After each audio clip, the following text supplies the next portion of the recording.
6. Man Toga, SRS runway, auto thrust is loose. 80 knots, thrust set. 5500. 31. Rotate.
Well, hello, what is going on, guys? Welcome back to the stream. I got caught on my countdown timer. Sorry, I've been watching Flight Deck to Sim. He's live also right now. He's actually sitting over here on the other ramp, which was full. So I ended up parking over here at the T gates, the old American gates. But I sent him an ACARS message. We're both in the A300, and he hasn't checked it yet. I got a little special message for Flight Deck to Sim. So if you guys are dual watching streams, have him go down to his little CPDLC, go ACARS message button, and he should be able to load up a message that I sent him. Should be a pretty good fun. But guys, welcome to the channel. I'm super excited for today's flight. We are in the INI A300 version 2, and it's going to be absolutely epic. There's a lot of us headed over to Spokane, Washington, and we have a off block time of 08, I think. So we got about 30 minutes or so to set up. Now, because I loaded up into the airplane already, I kind of got some things fired up, so we're kind of just sitting on a turnaround state. I was testing my ACARS as well, and I got it loaded, so the flight plan already uplinked. But we'll go ahead and step through the flight plan. We'll do everything the old school cold and dark way, but that'll also allow us some time to kind of look at some new features, some updates, some upgrades to this absolutely juicy A300. Now, if you have seen, maybe you never bought the A310, you had the A300 originally. I have the door open here. I guess the catering truck drove away and they never closed it. That's right. We'll just have a little airflow here through the cabin. But, oh, he's not logged into CPDLC? Ah, man, I thought I saw him on there. Oh, well. I'll show you what I sent to him anyway. But if you're an owner of the A300, you never bought the A310 because you thought, oh, it's a pretty similar airplane, and then you started watching some A310 streams, you noticed there was some significant differences between both the aircraft, and there was a little bit more of an updated, a little bit more polished feel to the A310. And as someone who has both aircraft, I can definitely tell you that was true. The A310 just felt a little bit more polished, a little bit more refined, as does anything when you have a second, when you do something twice. You always do it better the second time, just a little bit. It's just human nature. So all those fine, juicy details are now being upgraded into the version 2 of the A300. This airplane is frickin' juicy to fly. The flight model has been reworked, and I've literally, before I started streaming, I was just doing touch and goes in this airplane and flying around, and I hope it's synced up okay. I hope I didn't have to reset the sim, because right now my gear level is in the up position, but everything looks normal. But I would just love flying this airplane around. The pattern, hand flying, the pitch in particular feels extremely believable, much more stable, I should say. So anyway, let's hop into the cockpit. Miss Jungles, good day, good to see you. Flying Guitar Sam, good to see you here. It doesn't automatically pull it from SimBrief, I believe. Andy, he says he hasn't looked at it. Let me show you here real quick. I think if he's logged in to get on his Hoppy, all it is Hoppy ACARS. So we'll take a look. I'll show you guys here in a minute. But Merry Christmas to everybody. Belated Christmas there. I was flying over the holidays. I got to do some shorts. I'm glad you guys liked those. Alexandra, good to see you. Niels, Max Rank. I am Dimitri. Hats off. Good to see you here, sir. Welcome back to the stream. That is a welcome name to see back in the chat. I know you've been busy for a while. Alfie Douglas, Niels Christensen, and many, many more. Welcome to the channel. Single Crew Ops, welcome back to Private Pilot, sir. Salute to you. Thank you for becoming a private pilot. All right, folks, here we are into the cockpit. Now, first things first, before we show anything else, here's what you got to do. So when you come down here, let's see, his radios are probably set up like, he's probably in something like a tune. Let's see. Where would the tuning button be? It's probably like this. If he comes down to ACARS message, he should be able to pull up. He should be able to pull it up. And I sent him a little message here. Maybe you guys can see that here. I'll just pop it out. So I sent him a little ACARS. I believe that's his call sign, VCP 3 November India. And if he's in Hoppy, he should be able to pick it up. But if he can't, it's fine. I just thought that would be a fun little message. But we do have the ACARS working, so I was messing with this, and it's really nice. So here's my San Francisco ATIS information Zulu. I'm going to go ahead and print that out. Check this out, guys. Here we go. 1956Z 09088, 9 miles, fuel at 1700, broken 3, overcast at 8. Rip it, put it up over here. Now we got our ATIS. So the airplane is in a turnaround state here. We have a turnaround state. I'm just going to go ahead from the top down of the panel here. You can see our INS is aligning, or I should say it's already aligned, and you see the flashing lights. This is true to the real airplane. That means it is awaiting a position. So anytime you see a flashing align mode, that is true to the real airplane. Also true to the narrow modern Airbuses that I fly as well. So that's good. We're already aligned. I already have my electric set up the way I want to. Isolation valve is off right now. Our pumps are off. Probe heats are off. Everything is pretty much set to be in the turnaround. Maybe you're doing a crew swap. So what I'll do here is I'll go ahead and activate the galley power so we can get the coffee. Robert has such a troll, and I had to, man. I had to. We'll go ahead and get the coffee brewing here in the galley pot. As far as seat belts, we'll keep those off. We still have a little bit of time. I believe we're calling 10 or 30. What did I say, 10 prior to push, so we'll call it 58. We got some things to do. We'll mess with the fuel here in a little bit. We'll leave everything else off, for the ATS off for now. Emergency exit lights, we'll go ahead and arm those just because we're sitting here on the ground. We're going to be getting passengers on board the aircraft. Let's turn up the brightness here for that as well. All right. Over to our flight plan, so you can see it says Align IRS. Let's go ahead and hit Align Company Route Uplink Done. So I apologize for doing this off stream, but I have never really used a Hoppy ACARS program, and I haven't used any of the CPDLC stuff on stream or really ever, but I wanted to mess around with it today. So that's why I already logged in, and I'll show you what I did. But so our company route is uplink. So all I did is I came down here. I went to company route right here. All I did is request company route. It goes off your SimBrief username, which is V1Sim, and it threw in the flight plan. Now, I believe we still have to put in the departure procedure, I think. Other than that, that's what we got there. We got our ATC squawking 2000. We got to get on the proper ground frequency here in a minute. And our transponder, we'll just go ahead and turn it off at the gate here and put it in standby. All right.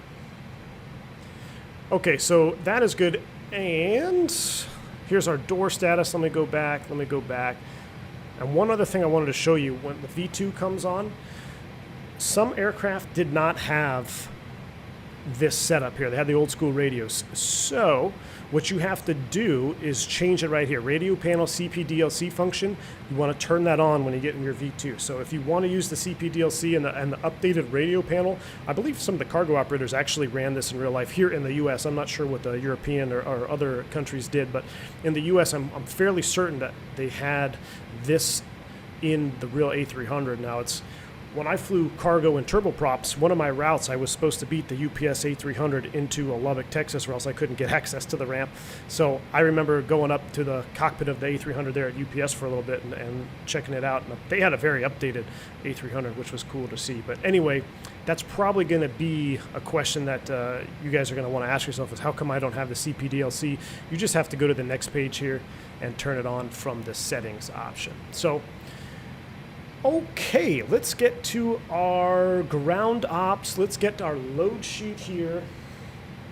Cactus says a CPDLC. Yes, it is fully modeled. Would that work with VATSIM? It does work with VATSIM at 100%. Now, I'm not sure if someone else is going to log in with maybe an A310, you should be able to send messages to each other as long as you have the proper call sign. So maybe we can mess with that later on in flight. We've got about an hour 45 en route or something like that. So we'll look at this much more once we get airborne. But right now, since we do have to be off the gate at a proper time, we need to make sure everything is aligned properly here and ready to go. So cost index of 99,330 is the flight plan. And here is an initialization that we have to do. So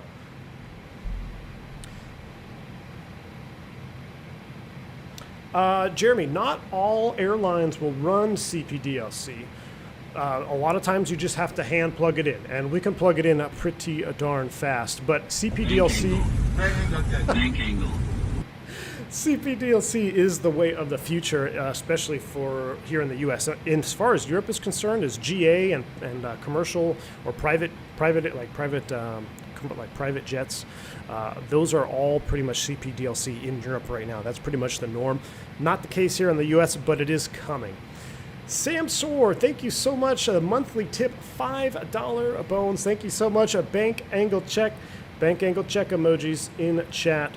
Anytime we get a dono, we need to spam the bank angle check. Thank you so much, sir. Happy New Year's. Wishing you a peaceful 2022. Sam Soar, thank you so much for that donation. I appreciate it, sir. And I wish the same to you as well.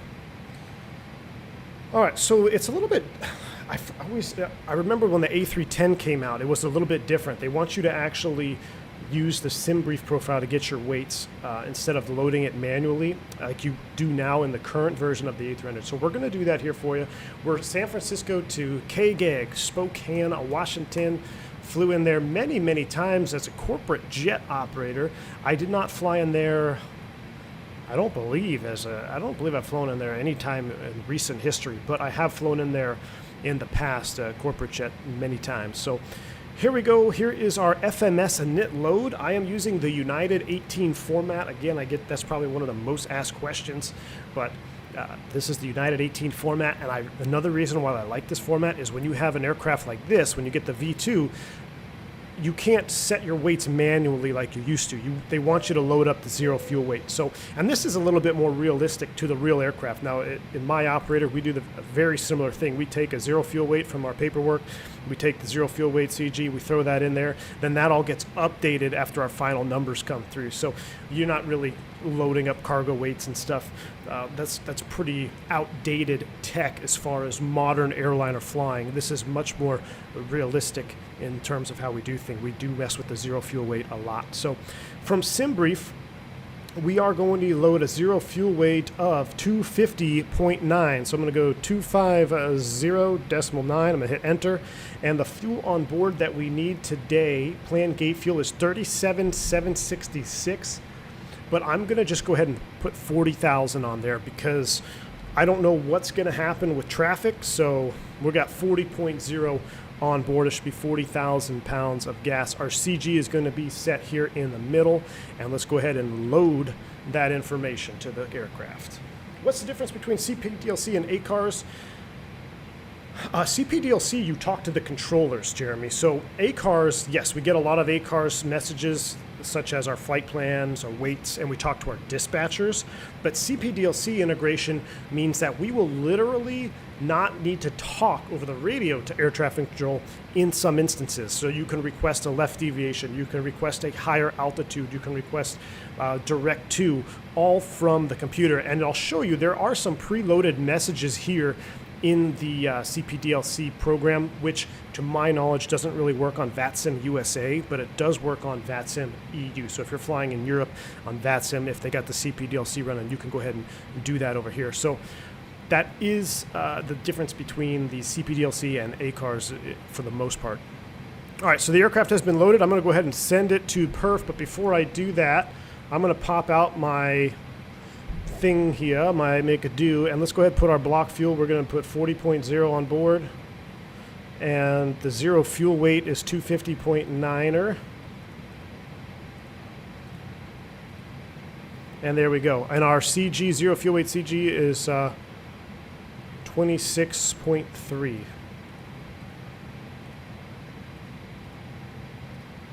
And we'll go ahead and send to perf. All right, so I did have an alternate, so I believe our alternate is Seattle. Let me throw that in there. Oh, it's not allowed after I initialized it. RIP. Okay, no alternate for us. Dimitri says, is this UAL sim brief? Yes, it is, Dimitri. It is UAL 18 sim brief profile. That's the one that I like the way it's laid out. I like having boxes. I know the Lido one is how you say it, Lido, L-I-D-O format is very popular. But to me, my eyes, I like having things boxed up. It just makes it look cleaner, in my opinion. So that's why I prefer this type of operational flight plan profile. Flight Deck the Sim just got my message. Epic. Well, hey, I mean, he's, by the sound of his voice, he seemed pretty excited to be flying an Airbus today. So I had to speak the truth this morning. All right, let's get back to where we are. We're going to take off approach information now. So what's really cool here, we're going to go, let me go back. Flight plan. We're going to load up our departure. So our SID today is going to be, they said we need numbers for 28 left and 28 right. Oh, why did I disconnect from VATSIM?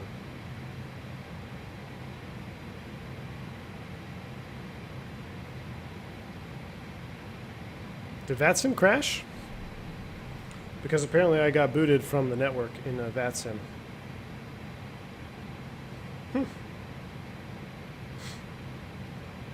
Matt Warner says, just hopped over to say that I agree Airbus is better than Boeing. Matt, I appreciate that, sir. Thank you so much. Connection failed to VATSIM. Uh-oh. Am I the only one having that issue?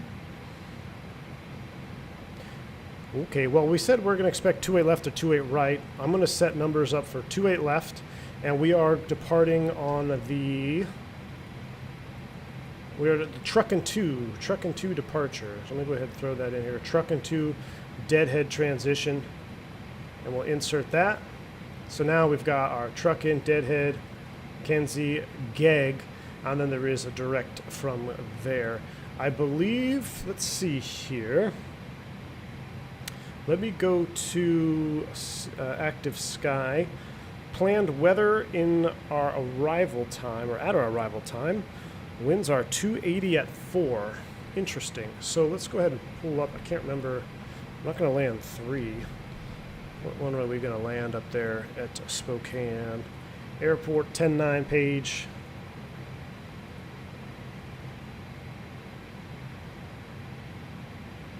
VATSIM is still up for you?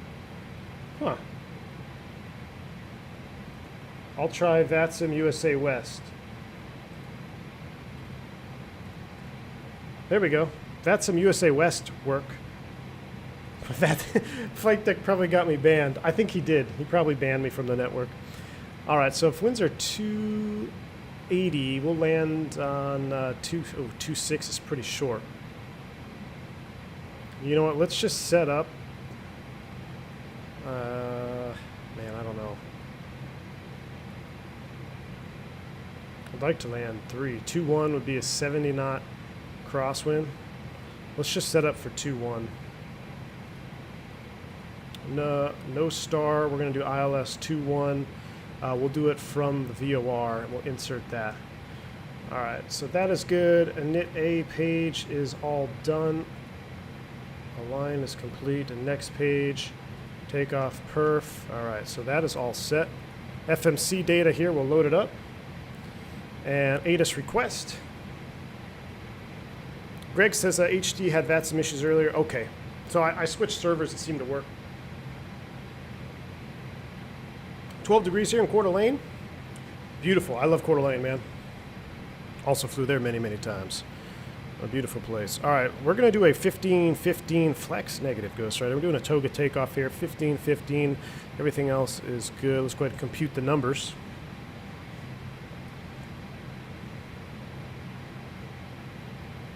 And that's what we got. 48, 49, 51. We'll send that data to the FMS. Receive takeoff data. Now we'll come up top here, and since our stuff is aligned, we'll go ahead and get all this on. Our ATS is on. Why are pitch trim not turn on?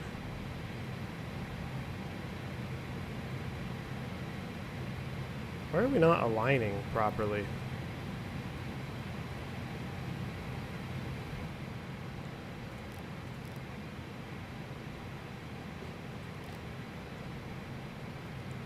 KSFO-KGEG.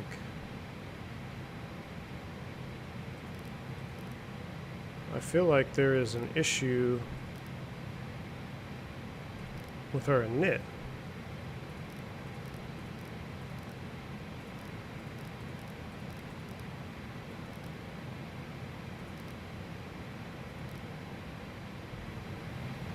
Great, that just cleared our flight plan. Alright, it looks like it's recounting down. Uh-oh. Alright, let's load it up manually then. Dang it. We got time. Deadhead transition.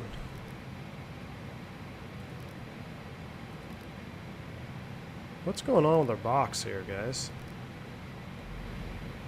What's going on with our box? Company route request. Company uplink done. There's our flight plan. SID. Trucking 2. 28 left. Trucking 2. Deadhead. Insert. And we have our numbers. We have our numbers there. What's our V2? 151. We'll set 161 here. Oh, we can't yet because we're still... Alright, it's aligning. I guess maybe I waited too long?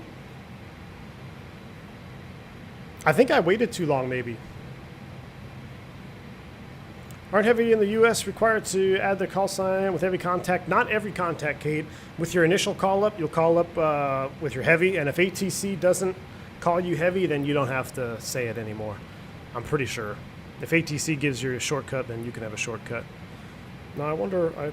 I hope it just was a mistake on my part there with the alignment. But while we wait, let's go ahead and get the fuel pumps on. Let's get the APU up. Let's get on the radio. Master APU start switch. Probe heats off. Window heaters can come on. What do we have for ground? It's 21.8 today. And we're on 21.8.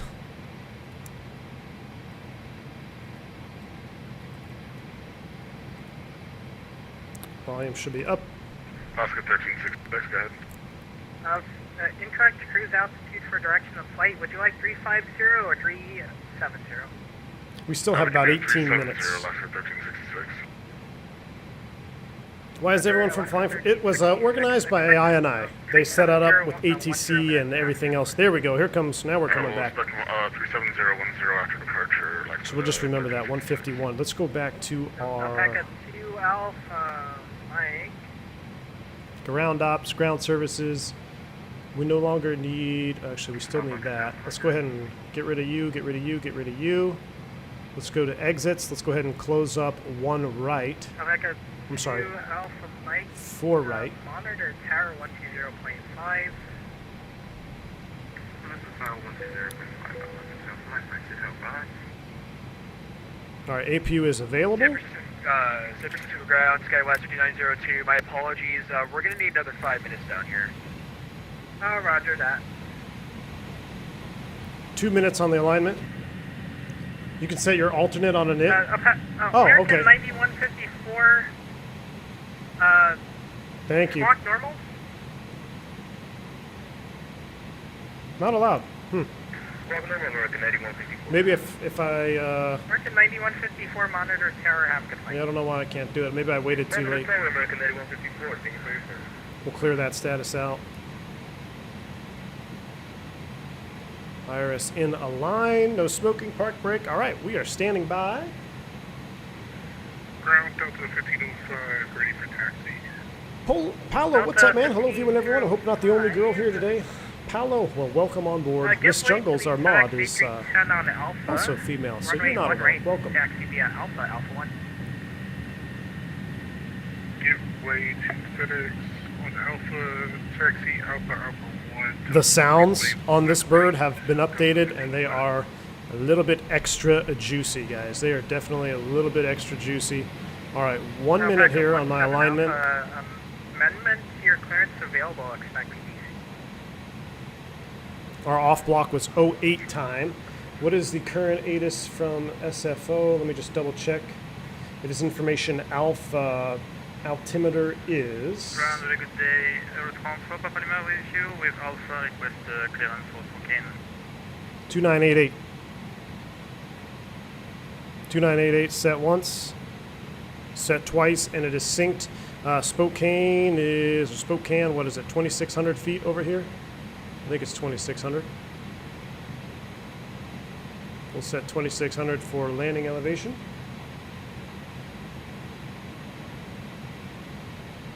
All right, everything's looking better now. Let's go ahead and see if we can update our ATIS here. Packet 17 Alpha, contact me for push. Let me go maintenance, 8 cars. No, how did I get there? I want to do an ATIS. Weather request. KSFO. Send it. Here it is. Let's go ahead and print that off. Go back to the radio page. We're still 8, 9, 10, 11, 12, about 12 minutes prior to push. All right, there's information Alpha 2988 simultaneous 2A right, 2A left departing ones. Push approved. Expect 2A right for departure. He's saying expect 2A right for departure. Expect 2A right for departure, FedEx 38.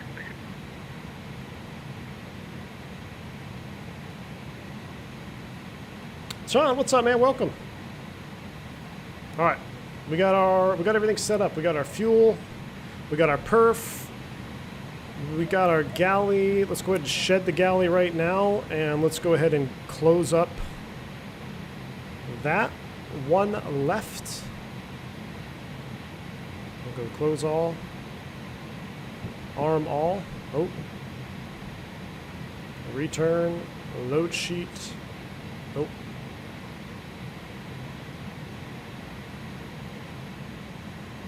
Doors and windows are closed and armed. All right, here we go. Nav accuracy upgrade. Now we're cooking with gas. We're cooking with gas now. GPS primary. We'll put you on the takeoff approach page. He's on that page. 2988. And we'll get our ATS on, our pitch trim. And FedEx. There we go. 161 set. FedEx 66. -5. Runway. We're still waiting for our clearance to get altitude. Beautiful. Sorry, my apologies. FedEx 66. Robert, you're already planning the descent? Runway 1 Nice, right, man. taxi via Alpha, Alpha 1. 1 right via Alpha, Alpha 1, FedEx 66. Additional information, contact for push and start clearance. This message serves as your pre-departure clearance. No need to reply unless you have questions. Delta 1505, monitor tower 120.5. Our departure is scheduled for 08. 08.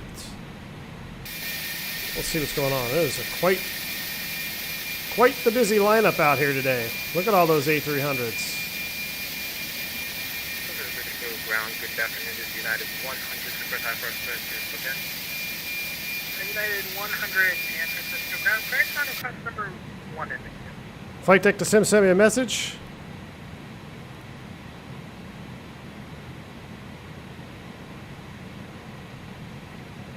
I don't see it yet. I don't see any.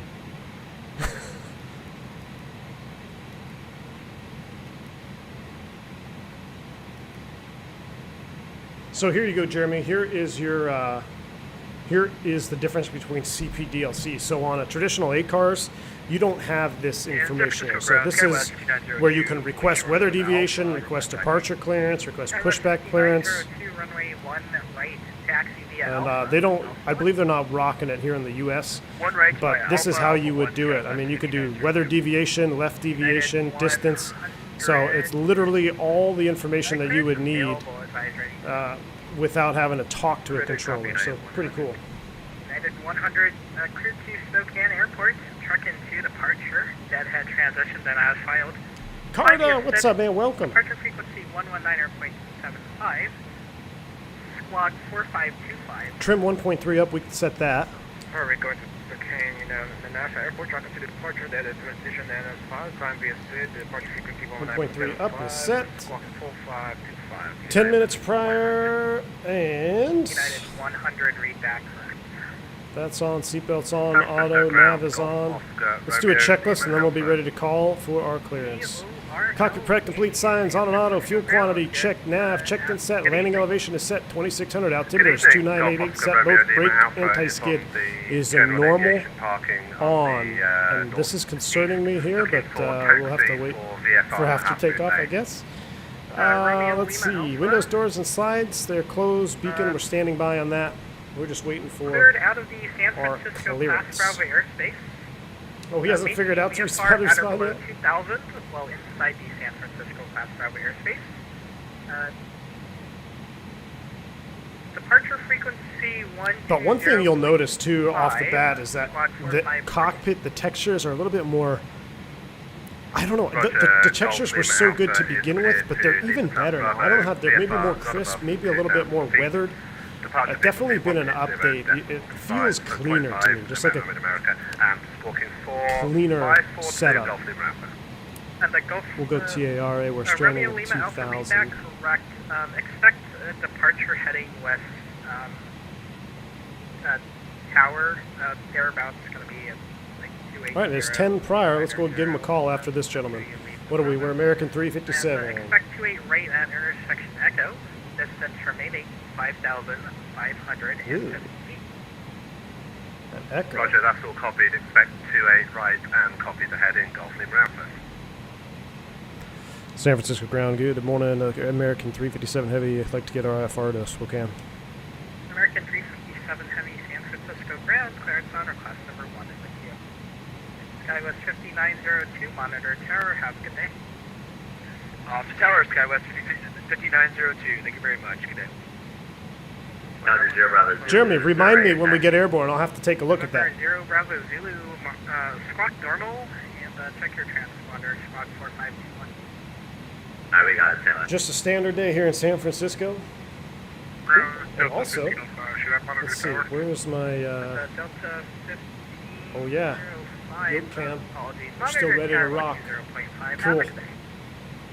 Over the tower, thank you. V2 is melting me down the next couple days. Robert S. Hey, you will not be disappointed, my friend. Romeo Lima Alpha, runway 28 right. New Year's after Carta CFM engine stream vote. Robert S. Hell yeah, man. I'm actually thinking the next Airbus stream. So what we're going to do is, you guys probably saw that A321 in Vietnam a year ago. They went from flaps 1 to 3 overspeed. Then they went from 3 to 0. And it's been a very interesting report that I read. So what I'm going to do on the next stream, because we're still over in Vietnam, what we're going to do, we're going to take a 321 Neo. We're going to simulate that whole debacle. But we might do a classic, a CFM. I might have to do a 321 with CFMs just to just to get the car to CFMs out there again, just to And ground tease it. Alaska 1366, But spot 5 ready to taxi. I don't know if Carter wants me to fly with the CFM engines again until they're ready to go, because every time I stream it, there's about 476 people that come into the Discord and ask if they've been released yet. A300 on Alpha. Have I ever been SFO? Many, many times, Robert S. In fact, I was slated to land in SFO right after that Asiana 777 hit the seawall. Romeo Lima I was Alpha. actually flying into SFO that day, returned to Oakland, and Squawky mode, Charlie, Golf Team I Ramp. went into Oakland instead. But yeah, I was slated to fly into SFO that day.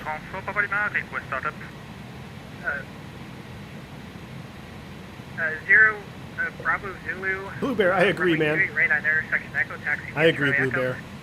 I would love to. Right at Echo, taxi at Charlie Echo. Cattail, yes, failures are implemented, and I'm thinking we might have to do something special. On approach into Spokane, should we fail an engine?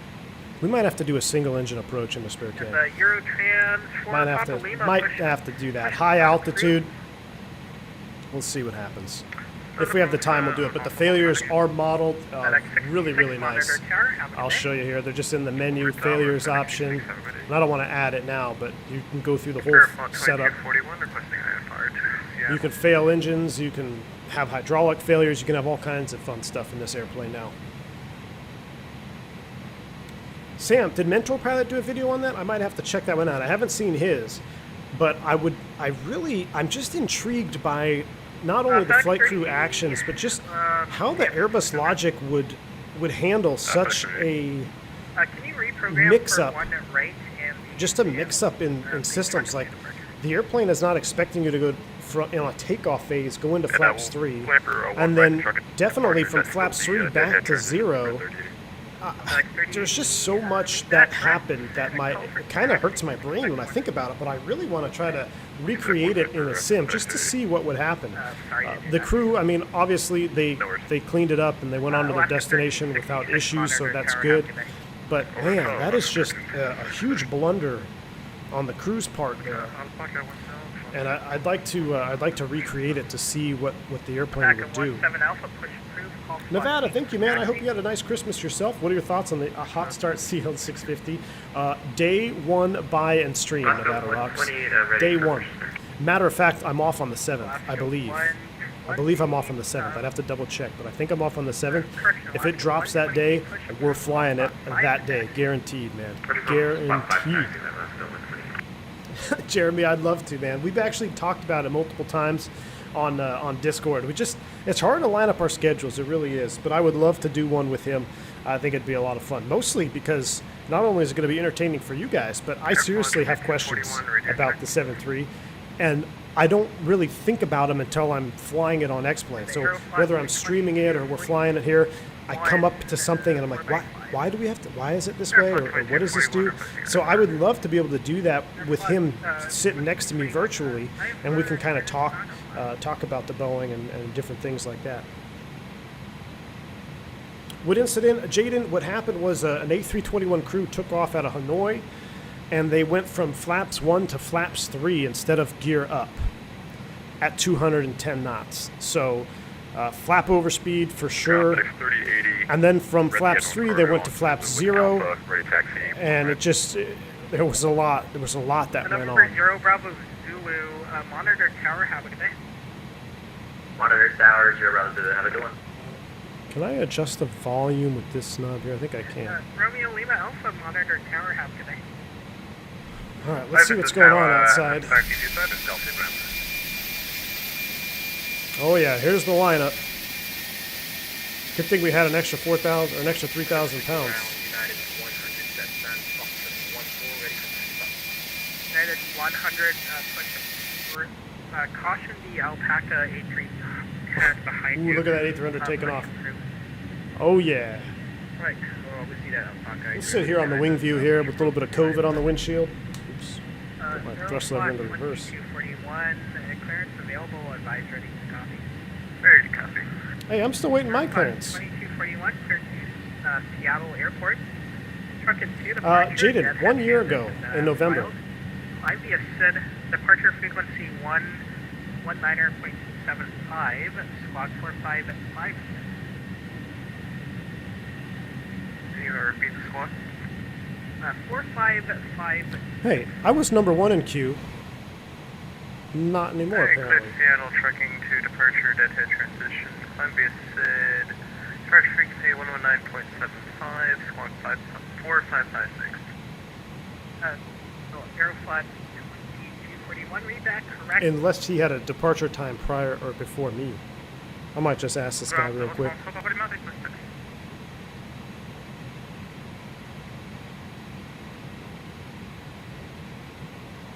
The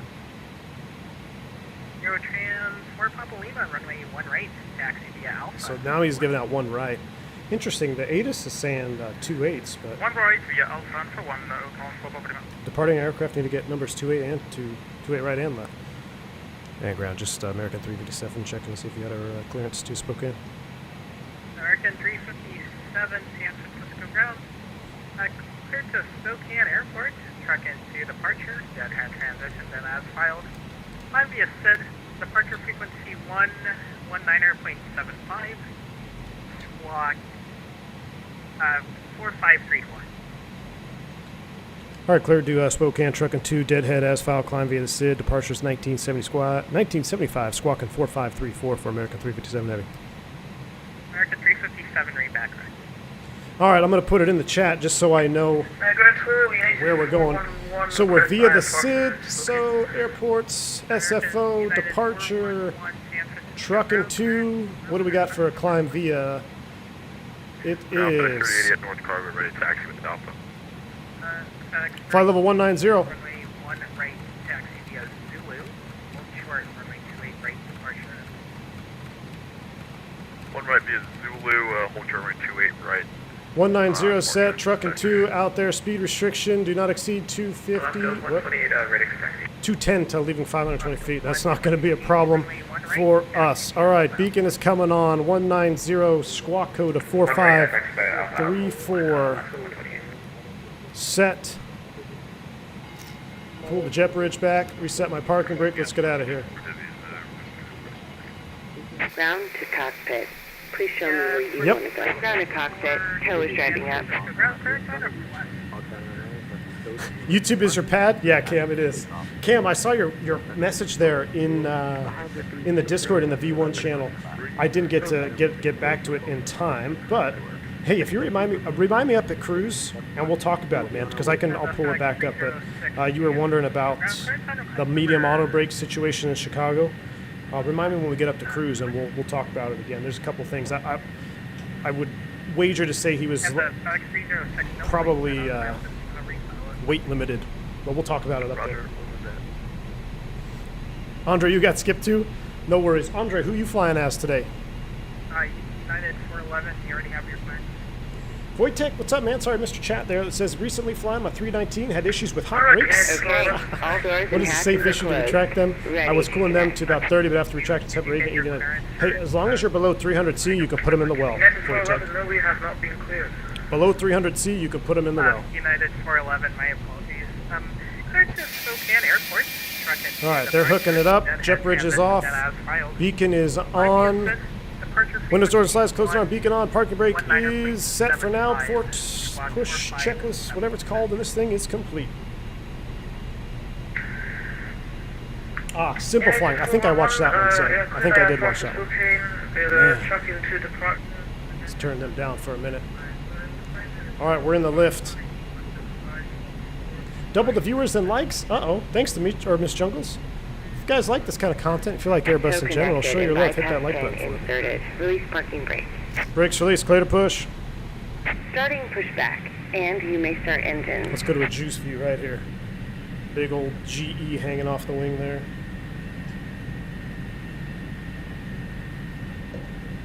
Let's go. What kind of traffic we dealing with out there? We might single engine. Oh, it doesn't look all that bad, actually. There's only 2 in line, probably 1 or less by the time we get there. American VCP. Is VCP Alpaca? I think VCP is Alpaca. Ooh, look at that DHL coming in. Hitch power bank. Good afternoon, sir. The rep package for the Navajo will come soon. Would be great if you can pitch power bank. Absolutely, sir. Hey, shoot me an email on my my business email on my YouTube page. Just go to the about, pull up that email, and let me know what I need to do. I would absolutely love to do some internal feedback for that. Absolutely love to, pitch power bank. Thank you. Welcome to the stream, sir. Wojtek, that's the right procedure. Hang them out to cool them, but below 300C, you can put them in the box. You'll get an ECAM. You'll get an ECAM if they're above 300C. And the reason it's 300 is because that's the cook-off temp for that Skydrawl hydraulic fluid that's running down those struts. And you definitely don't want to cook it off in the wheel well, especially since the narrow body doesn't have wheel well suppression. That's why we've got the ECAM alert. Sam was flying home out of Atlanta on Southwest. They started both engines and pushback. Sam, when were you flying out of Atlanta? I was just there, man. But yeah, that's brave during pushback in Atlanta. I did that maybe a month or two ago, and it just, we got the runaround. We actually had to switch sides of the airport. We ended up burning way more gas than I wanted to. All right, let's go ahead and spool them up, shall we? All right, APU bleed is on. We're gonna go crank Bravo, turn in 1. Here we go. Operation complete. Go ahead and set the parking brake. Brake set, clear, disconnect. Disconnecting tow. Stand by. N1's on the rise. 41, runway 1 right, taxi via Alpha 1. The sounds are Alpha Mike 1, Air Flight pretty darn good. Attention all aircraft, native information Bravo, now current wind of 110 at the altimeter 2986. Robert S., is the catering door closed? I believe it is. I'll take a look here in a second. We'll probably get an ECAM if it's not.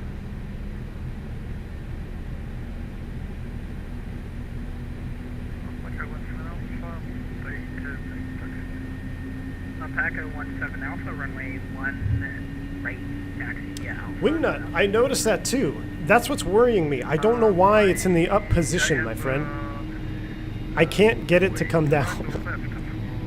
Tow is disconnected and bypass bin has been removed. Hand signal on the right. I don't know why. See you next time and have a safe flight. Makes me nervous. Change route 3, truck is to departure. Deadhead transition. All right, let's go ahead and just crank. Let's start 2. Let's be, actually, Okay, 1 right, there's a lot down there. Let's just go out on 1, shall we? So what we're going to do is we're going to go electric, PTU on, crank mode off, galley power back online, isolation valve close, lock flight deck door. They're sending them to 1. We'll have to get numbers for 1 because we're set off for 2A. We are unable 1 left, I think. Give away the aircraft on Alpha, actually. We'll set 15. United 411, ready for push. Wow, ears. United 411. I don't know if we can handle 1 left. We'll have to see. Wait for the flaps here. There it is. Wingnut, yeah, it's in the MEL. Cam A321. For the love of Airbus, even if it has a yoke, Cam A321. Dude, shout out. Thank you so much, man, for your support. Thank you for the $20 dono. I really appreciate that, sir. Salute to you. Thank you for supporting the channel. Thank you for hanging out with me in the stream here and everybody else in the Discord. Very much appreciative of your support. So thank you very much, Cam. Thank you.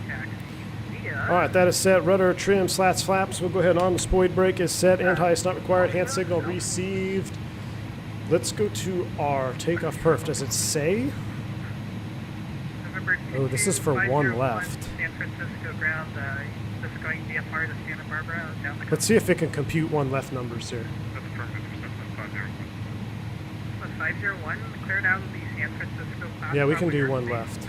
VFR outer bow If he gives it to us. We're not going to insert it until we actually hear our instructions. 120.5. Where are we at? Spot 6. maintain at or below VFR 2000, or frequency 7501. Ground American 357 Heavy, spot 6 with Alpha, taxi. An Aero Union 580 amendment to your clearance available, advise ready to copy. Negative, that's not what I said. Aero Union 580, we're ready to copy. Aero Union 580, clear to Jacob, use no, Spokane I'm not. I'm Airport, actually using the departure old school, departure, outdated transition, and as honeycomb alpha filed. yoke. Departure I say that just because, yeah, the Bravo is all the hype now. Now, I will say I'm having a little bit of an issue with my alpha with the sockets. I did the fix and all that of like trying to put my own Cat 5 cable in there. A little bit disappointed in that oversight about the cable system here on the Alpha. So I don't know. I don't have the Thrustmaster one, but I said in the past it's very unique with that pivot pitch axis, which I think could be a very, very good. But I have personally not used it. And ground, good afternoon. American 357 Heavy, spot 6 with Alpha, taxi. American 357 Heavy gives way to the Congo line, gives way to the Alpaca A310 and United Baby bus on Alpha, runway 1 right, taxi via Alpha 1. All right, 1 right, Alpha 1, behind all the traffic, eventually United for American 357 Heavy. Alpha 1 to 1 right. So let's change this. We got to wait. We're going to go 1 right. We'll go ahead and compute these numbers. What we'll do here is we'll also pull up the box. And V1s don't wait. Airbuses don't wait for alpacas, but we'll wait for United. Nico, what's up, man? Hello, V1. Pretty new here, but I saw you because of Phenom 300. Oh, yeah. Greetings from Switzerland. Thank you so much for the Swiss franc. Thank you, Nico. I appreciate that, man. Thank you for your support. Glad you are enjoying the channel enough to come back and visit and to support monetarily. I do appreciate that, sir. United 100 monitor tower have today. So 1 right. Trucking 2. Deadhead. Runway changes in the box. Let's go ahead and send that to the FMS. Takeoff approach mode. Here's our new speeds for 1 right, 1.3 up, 15, 15, and 161. So we'll set 171. Oh no, we'll set 161. Set. Cool. Here's the United. Brakes released, taxi light on. We're going to follow you, sir, to 1 right. Our catering door is closed, by the way.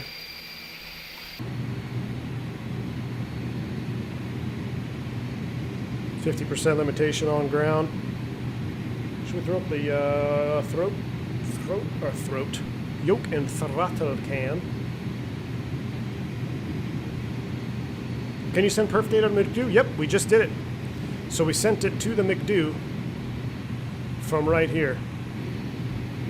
We're doing a 15 Toga takeoff. So we have Toga set. We're going to manually do our thrust management system. So Toga is set.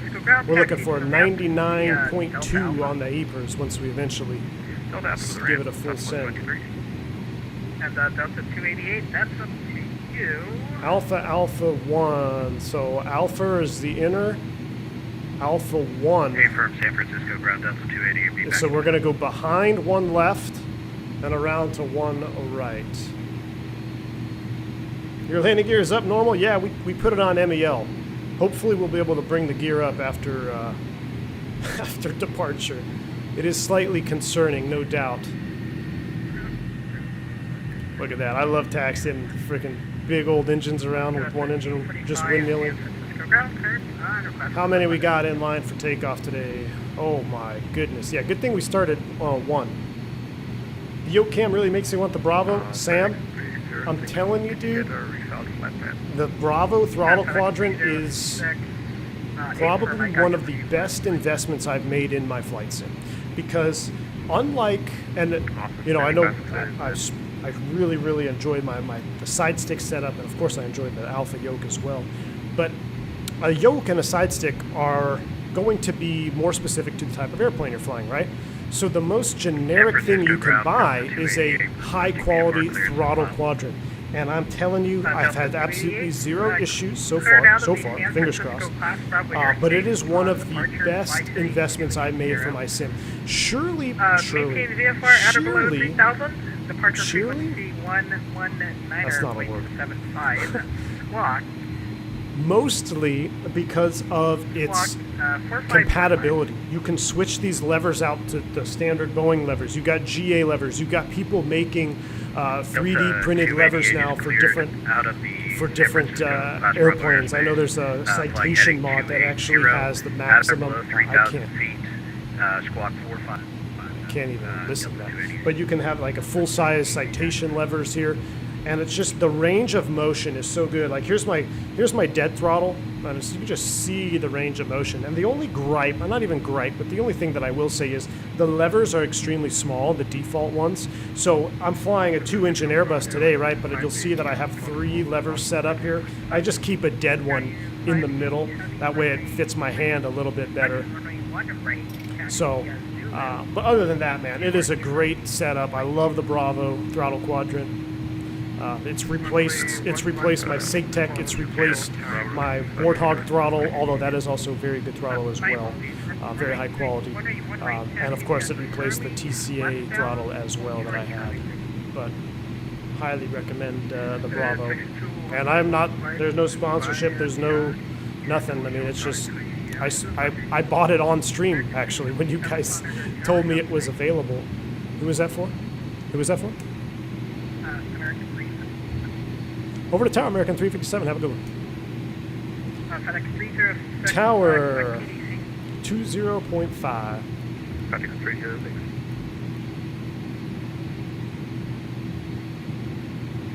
And departure. What did I say departure is going to be?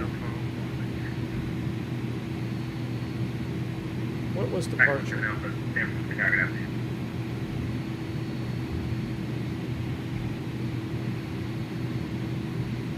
Oakland Center, 1975. I'm just going to preload this here. Clear, Tower, Southwest 1807, ILS 2 All right, they're launching them pretty good. Let's go ahead and start engine number 2. I don't know why we're struggling here to roll. We're pretty heavy. Sorry, we got number 2 on the spin up. Southwest 1807, San Francisco Tower, runway 128 left, clear to land. Traffic departing freight travel on the 1, cause turbulence of the 777 heavy on 28. Carter says, one of the reasons I've been a little absent, got a little annoyed at Honeycomb ignorance in replying to me over the issue on the socket. Carter, I agree with you, man. And that, what Carter's referring to is, you can't really see it, but there is a cable right here that connects the yoke to the base of the Alpha, and the cable that came with the aircraft, with the yoke, is too small, too short, too stiff, all of the above. And the constant use of using your pitch axis or your roll, or a combination of pitch and roll, what happens is the sockets wear loose and then your buttons stop working. Where I've had that where my trim has stopped working, or I had buttons up here that stopped working, and that is indeed a very serious issue that I would like to have. I'd like to at least see them give support to the guys who have issues like Carta, where it's completely wore out. Mine isn't wore out yet. I replaced it with the longer Cat 5 cable, but if if it totally goes out on me, then I'll probably look into the Thrustmaster one, see what the availability is down the line. But I am disappointed with that on the Alpha, because other than that, the Alpha does feel like a super high quality yoke, but I'm having the same issue that Carta had, which pretty much put his yoke out of commission. So that is something to keep in mind if you're looking for yokes in the future. XP72, nice hands. What's up, brother? Good to see you, man. Hey, XP, I saw that. I watched that video, you going up in the 172 over Christmas. That's awesome, man. That is awesome, dude. I hope you enjoyed it. Really good stuff, man. Really enjoyed that video. And all aircraft on the frequency, be advised, we have an approach controller coming up, 1351. That's going to be your new departure frequency. 35-1 will be our new departure freak.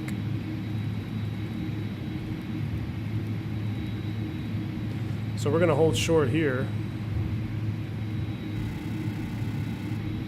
FedEx 3080, San Francisco Tower, runway 1 right, line wave spacing. We'll have wave 1 right. Now,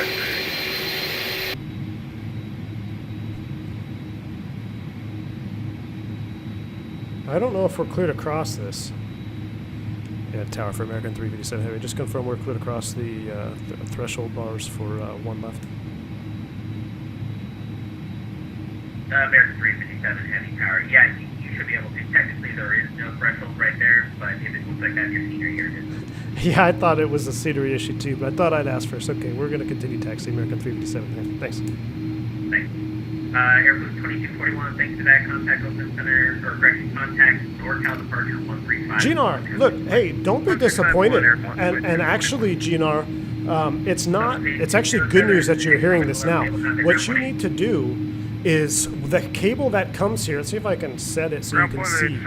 So the cable that connects here, replace the stock one. Don't even fly it with that on there. Just get yourself a short, maybe like a 6-foot Cat 5 cable and set it up. Look at the videos on YouTube. They're in the Discord too. Someone posted them about how to prevent it from happening, because prevention is going to be your #1 way to avoid the situation. And if you don't have it develop, if the sockets don't get loose, you're going to be really happy with the yoke. I've loved the yoke ever since I've had it. I really truly mean that.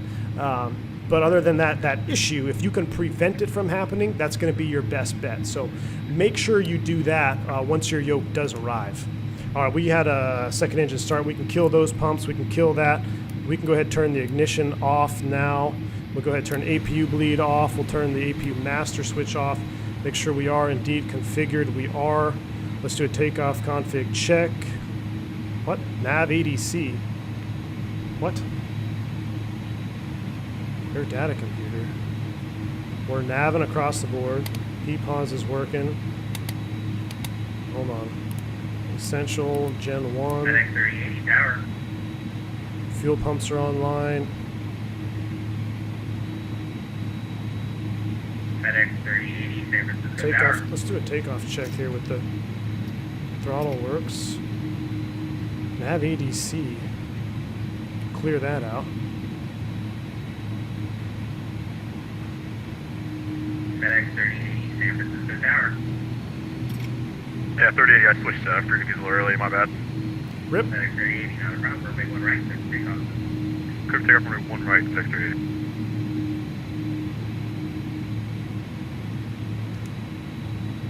All right, takeoff config normal. There we go. Just, I guess we had to clear it out. But we're back on it, guys. We are back on it. Yeah, Cardis, do what Cardis said, GNR Hoffman. Immediately replace that cable and you'll be fine. In fact, let me see, do I have the old cable with me? Hold on. I have it laying around here somewhere. I don't know what I did with it. This doesn't really matter anymore. But yeah, replace that cable and you're going to be set to go, man. If my sockets are already loose, can I still get a new wire? Yeah, Jaden. So that's what I've done it, and it seems to have stopped it. So it doesn't fix it 100%. Sometimes I still have to come in here and just make sure that this bottom socket is tight. But it's kind of hard to see. But what you have to do is you run your cable to the yoke, and then you want to zip tie it so there's zero movement in the sockets when you are manipulating the controls. That's the biggest problem. Andy, yeah, I think what I needed to do is I needed to clear it out. I never cleared it when we loaded in to the aircraft because that pops up when there's no wind, when it's cold and dark. And as long as you don't clear it, it'll come back up in your takeoff config check. But once you clear it, everything is fine because all systems are normal. Air data computers are working just fine. We're good to go. So you'll probably notice that when you get in your A300 V2, you might have that nav ADC. Make sure you clear it off the ECAM before you take off. All right, we'll go constraint mode on. We should probably look at the SID here, huh? We don't need that anymore. Basically, off of runway 1 right, we're going to fly out, climb to heading 520 feet, then a slight right turn. We should be able to nav it up. What we can do here, we'll just go nav blue, profile climb blue. Delta 288, San Francisco Tower, cross runway 1 left, cross runway 1 right at Charlie.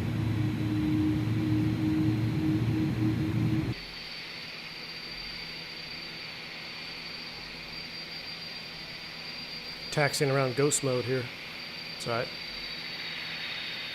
Back at 17 Alpha Heavy, runway 1 right, clear for takeoff. 1 right to give a San Francisco Tower, Delta 288, holding short of runway 1 left, looking to cross at Charlie. Dimitri, quick question. Can any of these iniBuilt Airbus perform LPV? Negative. Tower, hello. I believe that is a hard no, Dimitri. Now, I'd have to look at the A310. And lightweight Delta 288, be advised. But, like, if you're talking about a true LPV, no, I don't think so. Not the way they are currently equipped. Left downwind. There might be an option in a retrofit cockpit where it would be, but just my initial instinct is no. Not an LPV. Now, you can do RNP. You can do like an RNP 0.3 probably, Yeah, 100. but not a true LPV. Negative. Good afternoon, 1 right, line up and wait, United 100.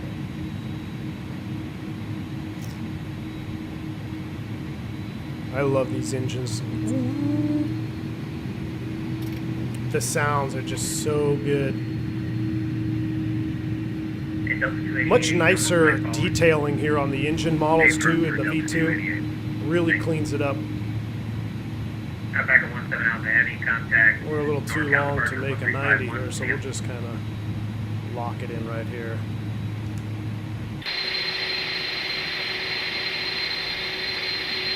Back at 17 Alpha Heavy, contact, North departure 1351 today. Mateo, what's up, man? Welcome.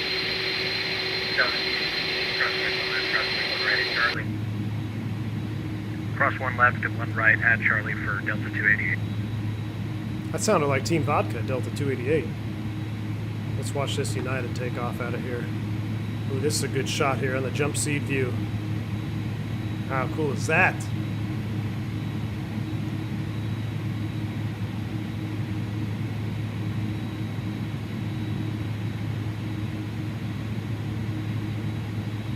Can you, I was scrolling back in the chat there trying to see what I missed.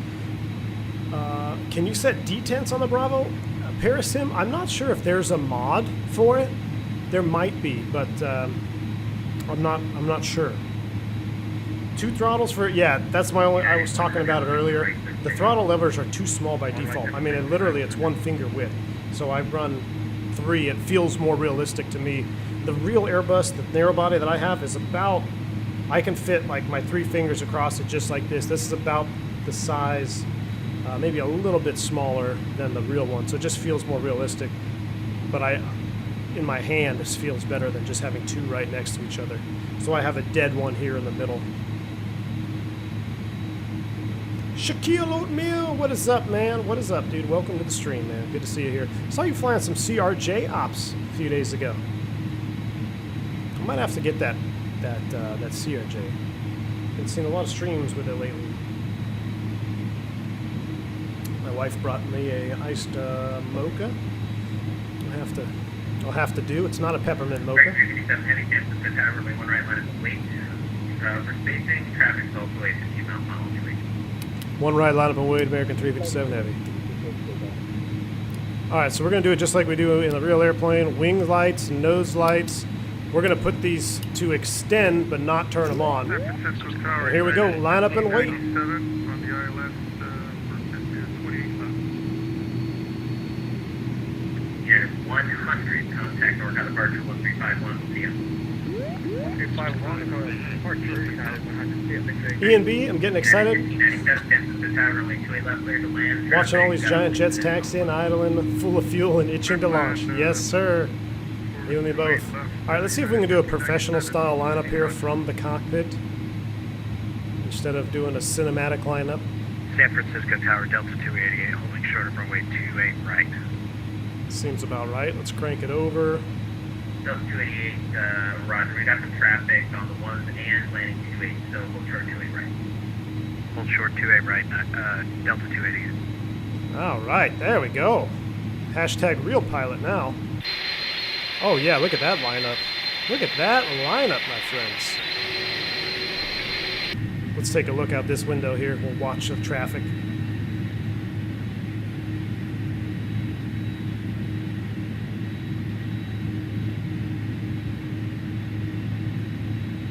I asked about the nav ADC and I said that's normal. Okay, cool. Yeah, I assume it's just air data computer. I would be my assumption. That's what it is in the narrow body. Not normal in anything I've flown before, but yeah. Hey man, it's A300, old school. Pretty good modeling here on the engine for sure. Flight Mike says, though I thought I'd drop in for a few while at work. Mike, welcome, dude. I think we're gonna have to do full Toga from, should we do a static Toga takeoff? Probably drag the tires, but I wanna be able to feel, or I wanna hear the Toga thrust lineup. We're 100.3 is what we're looking for, so that looks good. Everything else is ready to go. We're profile, nav, blue. All we gotta do is hit the Toga buttons and we're out of here, so we might be able to spool it up. Oh yeah, from right here. Should we do it from the window view? So like there is a window that's really nicely modeled, if I can get to it. Maybe I should save this as the default view, but I mean, you guys like window or not? I kind of like without the window. Windows are really nicely modeled though in the cabin. Get 300? We'll try, Robert, we'll try. United 1597, roll past 1, Mr. Roman to the left, 1 able contact ground 20. Entree. You would think so, man. This guy's got his lights on, static lights, my pet peeve. Also, it's like a with you. When you're just sitting there with your parking brake on and you got your taxi lights on. United 5917, please roll past the 1. Gotta try 3 throttles. Jaden, yeah. Give it a shot, man. I do it with all my 2-engine airplanes. I just run 3. I run a dead. And you could still have your reversers. So I've got 1 and 3. 44 heavy, San Francisco Tower, safely right. With the reversers, and I just run this dead one in the middle. It feels much more realistic in the hand, and honestly, I don't even think I'm using 3 throttles when I'm just moving them around.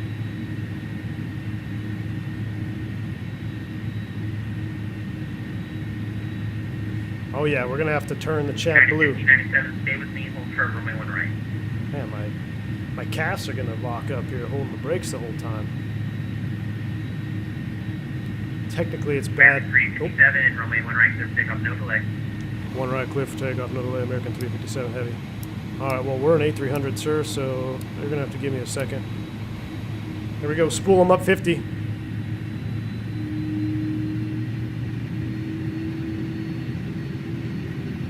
Yoga.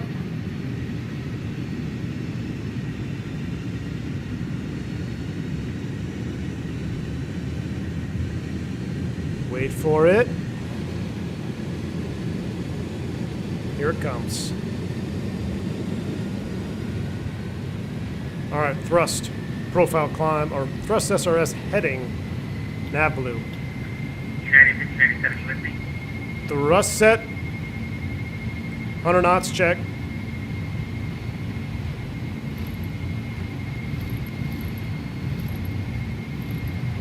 United 1597, A1. tower. Rotate. Positive rate. Gear up. Is the gear handle still in the up position? It is. Fly by.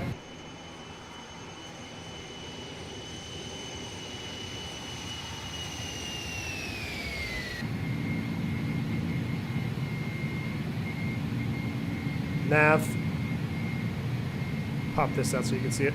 There's profile thrust. Heavy, contact North departure 1351, good day. 35-1, good day, American 357 heavy. Okay, 44, heavy, welcome to San Francisco. Are you going to the terminal to cargo? Go and direct 2000, 4005, departure with you, squawk 4657. Lower that nose. 1457, uniform, read back, correct? Advise ready taxi. Right, will be a couple minutes. Flaps. 1. 9100, contact open center 119.75, see ya. Really starts to accelerate when you get those flaps. So United there's 100, SB contact open 0 center after takeoff checklist, 119.75. disarm the spoid brakes. Center 119.75, United 100, FedEx 1876 Heavy, contact. I'm gonna go autopilot 1 just because 119.75, see ya. it's gonna be pretty busy airspace here. We'll go autopilot 1. Departure, good afternoon. American 357 Heavy 2.4 climbing via the truck and tube. American 357 Heavy, radar contact. All right, so tied at or above 3,000. We're gonna smoke that restriction. That's good. It's not really a restriction, but the at or above restriction, we definitely beat that. We're at 3,200. We might, what's our outside air temp? We'll go ahead and kill this. Outside air, might need a little engine anti-ice.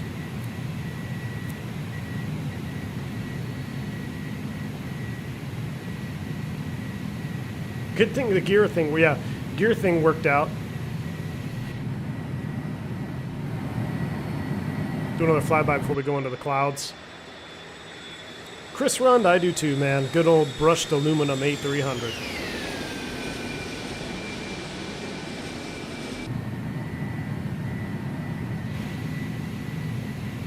All right, we are 5.6 climbing to 190, trucking. We're in the turn. There she goes. There's Oakland down there. That's Oakland's runway down there. That's cool. Man, that is some juice right there. Hit the like button for an A300 wing view. Jeez. Flapper on working. That's so cool. Chrono. Dimitri. I've needed my chrono reminders, man. Let me get that for you. Where is the chrono in this bad boy? There we go.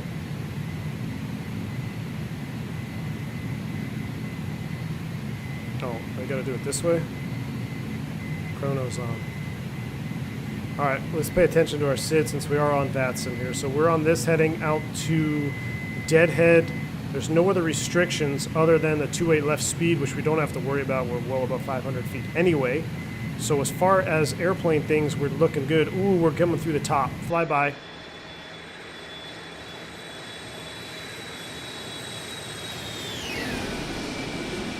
Ooh, yeah. Alright, profile climb at nav. There's 10. We're going to accelerate.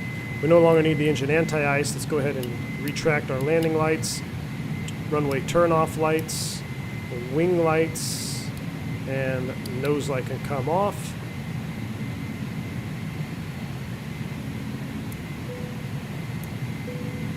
Ding the cabin. We're accelerating at 325 knots. We no longer need that. Get rid of you. Piper November 1457 uniform at Hayward with the weather. We're ready to attack. The Piper at a Hayward. I used to do that exact Runway thing. 28 left, taxi via Alpha, report holding short. All right, check the 28 left. We'll call you holding short. slats, flaps retracted. Landing gear. Up and neutral. Packs are on. Altimeters set both. We are 988 set. And we are indeed pressurizing. So we're looking good. American 357, contact Oakland Center, 119.75, see ya. 119.75, American 357 Heavy. Zip.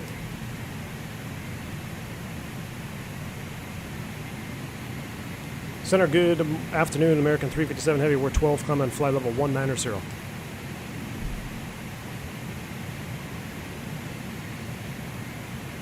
119. 750, 119.750.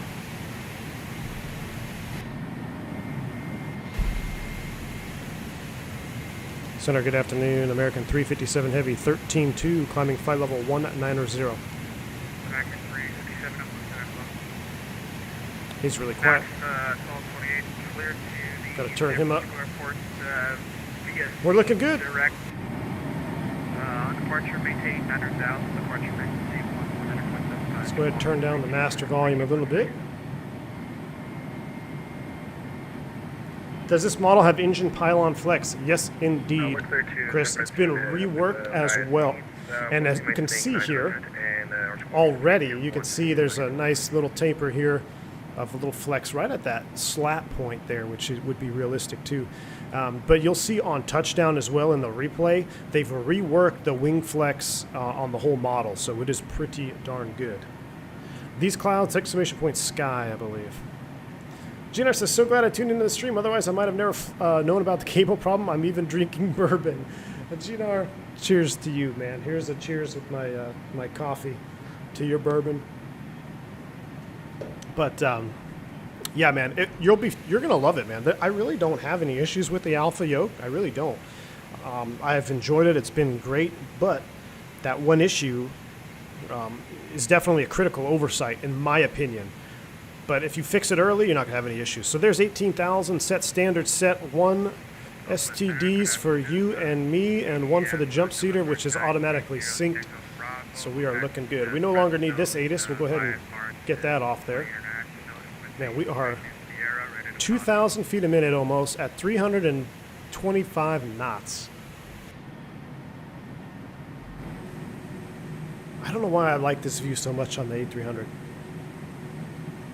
When is it coming out? What, the version 2? Should be pretty soon, man. Should be pretty soon.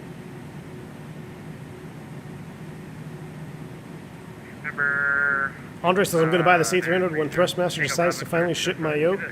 Yes, sir. You will not be disappointed, man. Yosi 3 departure. Yosemite I'm 3 very departure. interested. Once that Thrustmaster yoke is maybe not widely available, but once all the pre-orders are done, you know, sometime next year, I might pick it up, because I do think it is pretty interesting how they have set up that pitch axis. I think that could be a pretty good situation for flying airliners, but we will have to see. All right, we're level 190. We're going to need higher.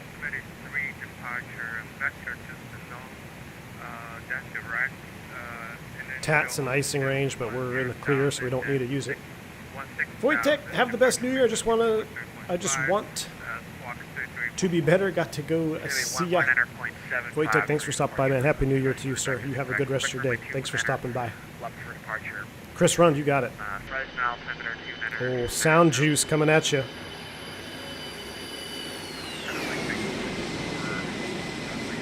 Yeah, very good on the sounds. Mike Tango 64, no traffic sir between you and the CA-05 airport. Report cancellation of IFR 50%. Frequency, radar services. Terminated frequency change. Wow, look at the traffic still. I'm going to need higher. Alaska 128.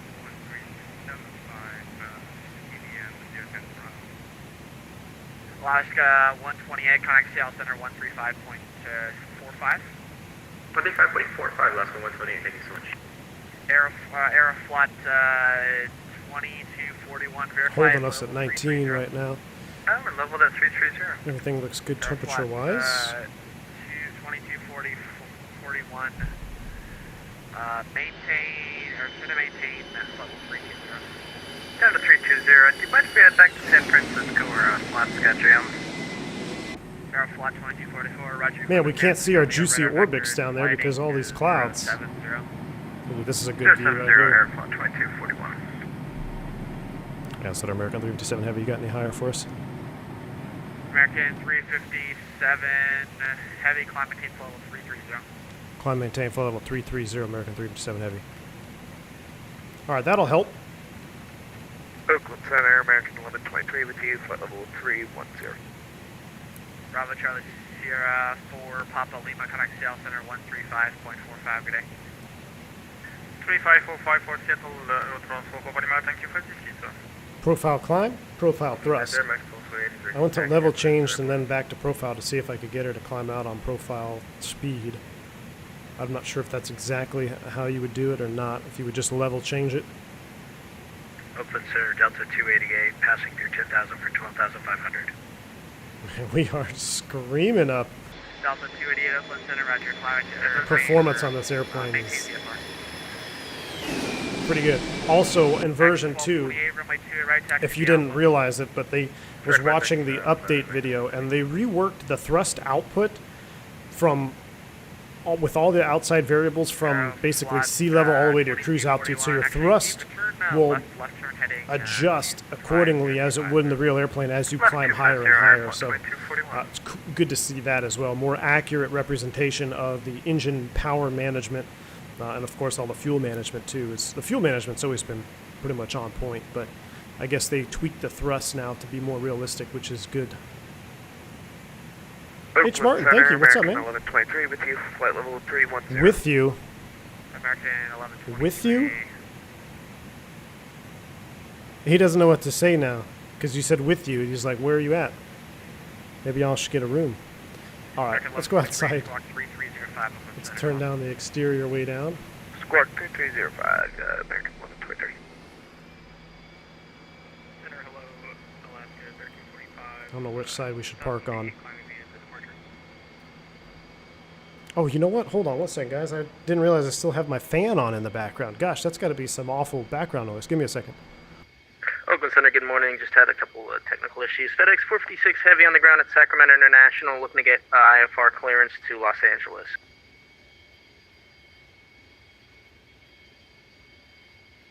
Yeah, I had no idea I left that fan on. Man, that must have been awful. Sorry about that. But here we are. We are climbing out, looking good. TAC mode in the FMC will let you adjust your speed without going to profile mode. Just learned this last night. Really? 2241. Interesting to be true. Clearance available if I copy. Let me take a look down here. Let me go back here at A-Cars. Clear to the San Francisco airport. A-Cars ATC. Elbic. Bodega 3 arrival. San Francisco also interchange center. A-Cars messages. No.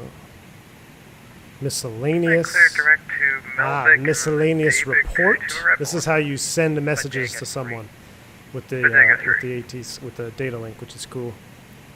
I guess we'll just stay on the tune page. That's good. We should probably turn the weather radar on. Let's go system 1 and on. Got it, Alaska. That's Alaska, test mode. That's good. 45 Upland Center. So we'll turn it on. Climate I don't think there's any high altitude stuff we have to worry about. But we're looking good. Oakland Center, hello, your name is 411. Whoa. Left you at 19,000. Okay. Direct to Deadhead. The with yous. Got it, The with yous are strong today. The with yous are strong today. We are flying to Spokane, Washington. Lawrence, welcome. You need to press profile again to let it climb. Okay. Nevada, maybe that's what I should have just done. I should have just hit profile again. Thank you. You got it. United 411, sir, again. Maintain dash forward speed. Roger that. United 411. Gino, you got the link from Carta? Good. That'll be, yeah. Set that up, you'll be good to go. Someone else said it too. Yeah, the with yous are really strong today. What's bad with saying with you, Danny? It's just not. I mean, look, people say it in real life too. It's just something that I was taught as a very young aviator not to do, because technically it's really not. It's not correct either. You're not with anybody. When you check on to a center, you need your call sign, your altitude, and who you're talking to. That's really all you need. Like American 357, level 350. That's all you need to say. You know, some guys say checking in, but when you say with you, you're not. No, you're not with anybody. You're checking on. The proper way to do it is to give them your call sign, your altitude, or your altitude that you're climbing through, and your altitude that you're going to.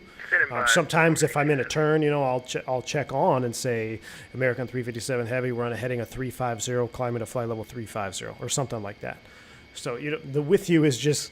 It's one of those phrases that was always taught to not be said to me, and it's just stuck with me, and it makes me cringe every time I hear it. I live about 1 hour north of Seattle. We have a foot of snow. Oh, that's awesome, Ginger. I did see it was snowing up there earlier this weekend. Good stuff, man.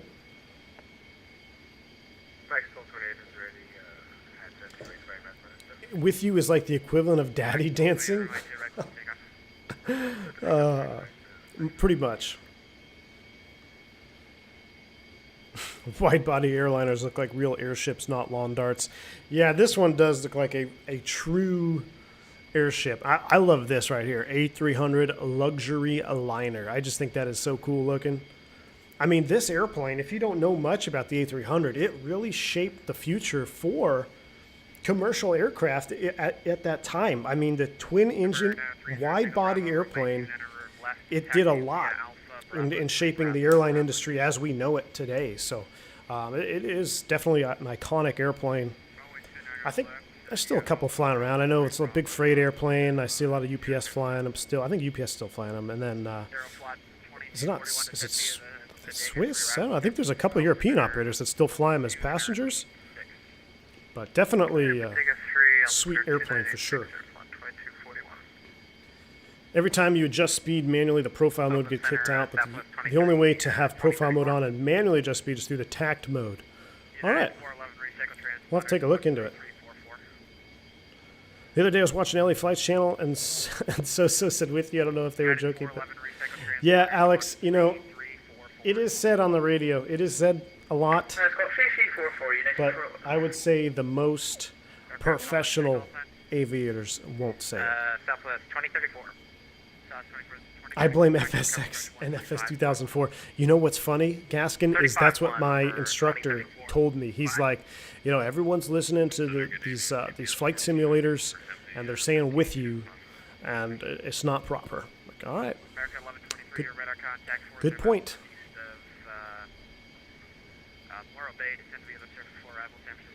Let's check something out here real quick. So we're almost leveling 330, perfect. Dimitri, so you're talking about the tact mode. Ah. Okay.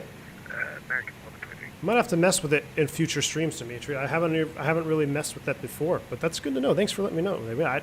I have never. I don't think I've ever touched the tact page in the A300. But we're leveling here at 330. Let's make sure it does indeed level. We are supposed to. We're P out. We're leveling off. It's going to be a smooth ride. We'll go ahead and kill the seatbelt signs. Nice little announcement. However, we recommend you keeping your seatbelt fastened even when the seatbelt sign is off. Oh man, I just spilled water all over my chair.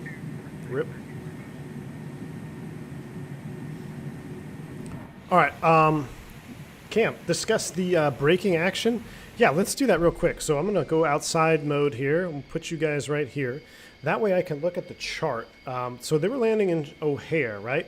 So let's go airports. We don't need San Francisco anymore. We're not going to Chicago. But Cam said that they had an Airbus. He was listening to the radio. They said they couldn't land for braking action. So I'm going to pull up O'Hare. Oh, that's... Are we clear to seats en route, Maxwell 28? Maxwell 28 for our national DN means. Roger, we're going right to seats Maxwell 28. Rip. All right, here we go. 20-9. Where is it? Airport info, huh? Right at the top where it should be. So, according to Cam, he was listening to ATC. Let me pull up your message here so I can see it. Justin, welcome, man. Welcome to the stream, dude. Let's put you out there so you can see it. So, eavesdropping on O'Hare Tower, an American A321 broke off the approach and declared a missed. Reason stated, we can't accept medium braking action on that short a runway. Assigned runway was 7,500 feet long. Wouldn't auto brake, medium handle most situations. Okay, so did it say what runway? If it's 7,500 feet, it's probably 27 right or 9 left. I guess it could have been 28 as well, but those are the shortest runways. Now, I don't know what the current weather is over there in Chicago. Let me pull up the METAR for Chicago. Let me go here, my flight service text messaging app. I wonder if it was wet, because that could come into play as well. Right now, oh, jeez. Well, Cam, yeah, it's light snow, dude. So this is definitely going to have a huge impact on performance numbers for the aircraft. So I would assume that the aircraft is pretty heavy. He's a 321, so it's pretty heavy.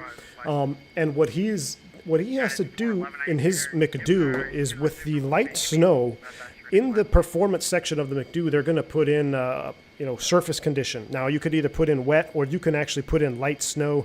And depending on the type of ACAR software that you have, you could even select an RCAM number, which is the Runway Condition Assessment Matrix, which if you want to go down a rabbit hole, we go down the rabbit hole of the RCAM. But essentially, it's braking actions broken down into numbers, and then those numbers all mean certain levels of braking action. But whatever he put in his performance, whether it was light snow, wet runway, or an RCAM of something less than good, the RVR cam really isn't going to mean much as far as braking action, but the snow definitely will impact that. And I can 100% see that, because while his landing data may have stated he could land at like maybe 6,900 feet, which is a pretty common for a heavy 321, 6,800 foot landing rollout is what you would need. You have to add a level of buffer. So most common is 15%. So you'd have to add a 15%. And what will happen if you add your 15% numbers on top of what the box gave you, you may not have enough. Now you also have to look here. This is 7,500 feet. I don't know without looking. Is there a displaced threshold for 2.7? I don't think there is. Let's look at landing distance available. Let's take off obstacle notes. 10.9B. Where is the for alternates? That has all the information. 29-A, takeoff minimums. Here we go.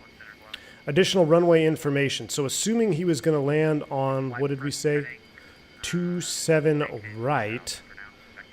We have to look at the other. Where is it? 27 right. It's grooved. Here we go. Here's something you also have to take into effect. Landing beyond a glide slope, or landing beyond threshold or glide slope. So if you follow the glide slope all the way down, you're looking at 6340, 6364.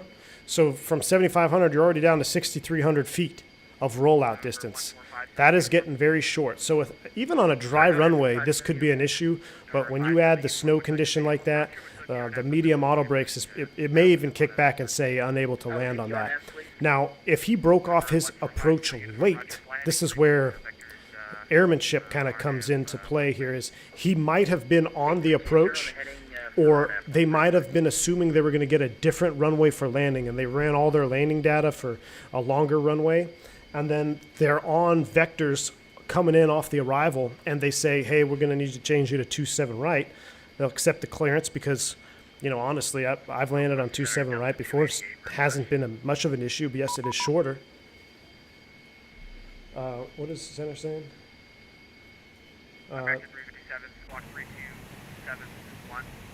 Squawk 3271 for American 357 Heavy. 3271 is set. Oh, ping me. So he probably was on approach to a different runway, and then he had to redo his numbers, and maybe they came back late, and then he had to break it off. So yeah, you can't land on a runway if your numbers say you can't do it. Even if you might be able to with max braking, which is standing on the brake pedals, you're not going to land on it with medium auto brakes selected. So that's a long-winded answer to why he probably broke off. Man, that's my assumption, but I would say it's probably something along those lines where they had a runway change. They thought, oh yeah, we'll do 2.7 right. Then they realized that, oh shoot, we have to do our numbers for that. Oh, it's snowing too. Ooh, maybe they were doing an auto land and they had to do medium auto brakes, and yeah.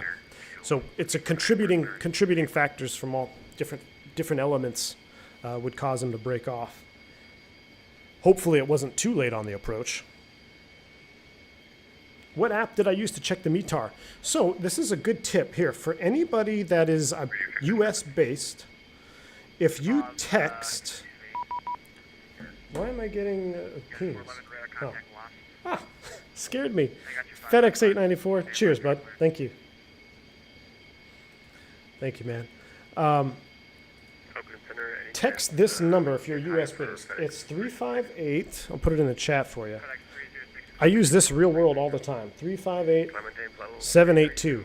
This is a flight service number, and say you want to know O'Hare, you would just type in MT O'Hare, and it'll bring in the METAR for O'Hare. Oops, KORD. So it'd be MT KORD. You have to put the IKO.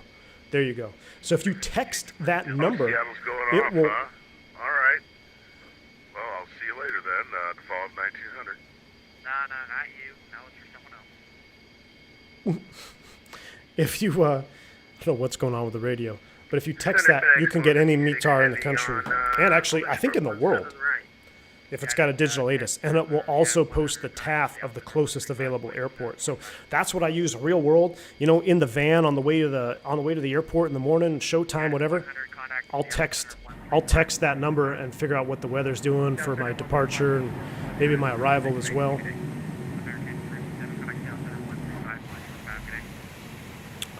13545 for American and 357 Heavy. We'll see ya. Yes, 1494, turn left, 33, vector. Who's this? This is Delta Seattle. 1663, I have your clearance on request. Be advised, heavy traffic load in the area, so it might be a couple minutes. Robert S., that's you? Cheers, bud. Thank you. Delta Center, FedEx 370, heavy request. FedEx 370, descending to 10,000. Alpaca 55 Lima, turn left, heading of 360 vectors for sequencing.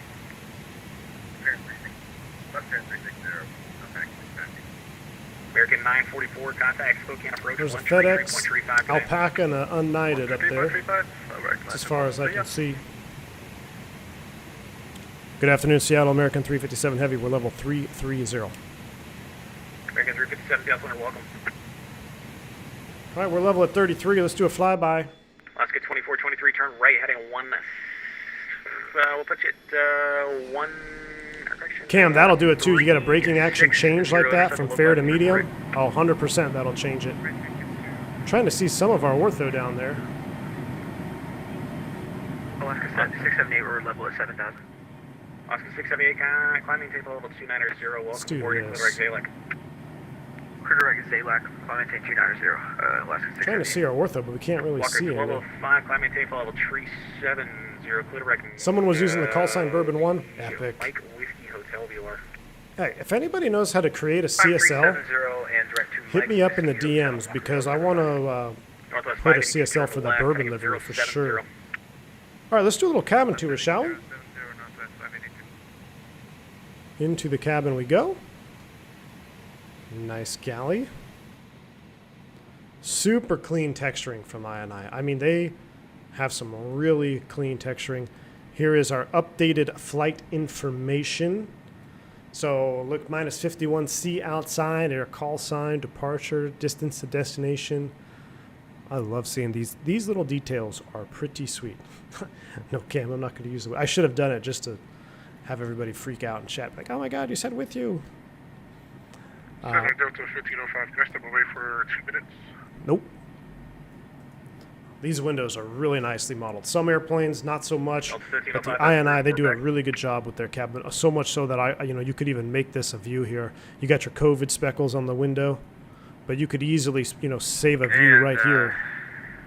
Now we're here, Bryce, with you. Set it up. I think people are doing it on purpose now. WestJet 582, turn left, heading of 010, intercept the Here's our localizer runway 34 mid right. galley. Here's what is business class, I would assume. Then we have like a premium economy class. Alaska 2423, Man, this cabin is just so wide. So used to seeing 2 aisles nowadays. An old school, Alaska 2423, my old school apologies. TV set there. Got a little bit of a traffic load here. 2423, turn left, heading of 250. Man, the cabin just looks so vectors for wide. sequencing. I think your head would probably be what? About here when you're walking down? This is what you would see as you walk down. Awesome. Seattle Center, Canada 4, ready for takeoff. I think the seatbelt sign is modeled, Jeremy. I think so. I don't know if you're still here. We'll have to check it. All the way to our aft galley. United 100, Seattle Center, welcome. Oh yeah, Good there, all kinds of California, snacks. California, What is this? I had a thumb. Air Canada 604, Seattle Center, we're ready for takeoff. Here's the aft jump seat. Ooh. Canada 604, Seattle wind. Let's hang out here on the aft jump seat. This is pretty. Right, clear for takeoff. Copy that, thank you. 604. Flight attendant jump seat Northwest for you right 582, here. turn left, heading 010, intercept the run, intercept the localizer runway 34 right. I'm gonna have to turn down this volume here. intercept localizer runway 34 right. Maybe 50%. Cool. Alpaca 55 Lima, let's make that a left-hand turn, heading of 1. Sithra, welcome. correction, I'm doing great. How are you? Welcome to the stream. How's the FPS compared to the TOLUS? It's pretty good for the amount of detail.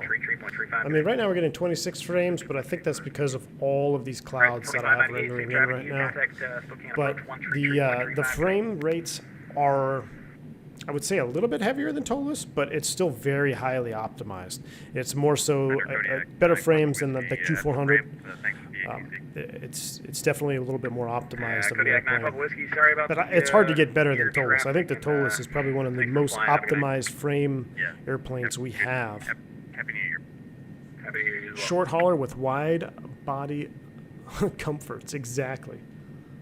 Back of 555 contact, correction, Spokane, approach 1333. If you overspeed the flaps in an Airbus, does the plane need to go to maintenance, or is it not? Michael, it will depend on the duration.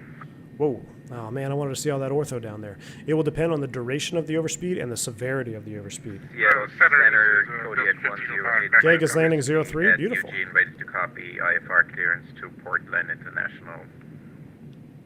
180, Mike Whiskey, Seattle Center, clearance request. So GEG is landing 3. Cool deal. Let's go ahead and continue walking around here. Delta 1693, have your clearance advisor to copy. Ooh. Welcome. Delta 1693, clear to Salt Lake City as filed. Maintain 7000, expect 370 and 10. Departures with me, squawk 5140. Was this a baby changing table? Cool. Pretty nicely modeled laboratory complex. 3 reback, correct push start is with me. You can expect 10 left at Echo for departure. That would suck if you're the flight attendant that has to sit on this jump seat right here. That would not be good. I remember deadheading on CRJ 200s and being sat pretty much exactly where that is. There's a seat on the CRJ 200 where you're literally adjacent to the lavatory door. And if someone goes in there and does some business, it can be an interesting... Wow, that looks like a real shot right there. Does that not look real? Aviator Trav, hope you and the fam had a great Christmas holiday. Thank you, Aviator. I wish the same to you, man. It was good. We celebrated on Christmas Eve, and then I spent Christmas Day flying all you fine folks around the country because everyone wants to book tickets on Christmas Day, which I will still never understand, but hey, sometimes you just got to book when you can, and it's my job to take you there. So I did not have Christmas Day off this year. Hopefully next year I will. But it was kind of my choice. I had to get a bunch of things off this month, so it was kind of hard. I had what I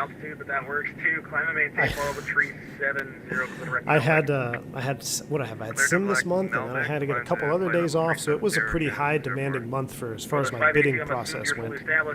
But we did get Christmas Eve off. We celebrated then. It was a lot of fun. It was good.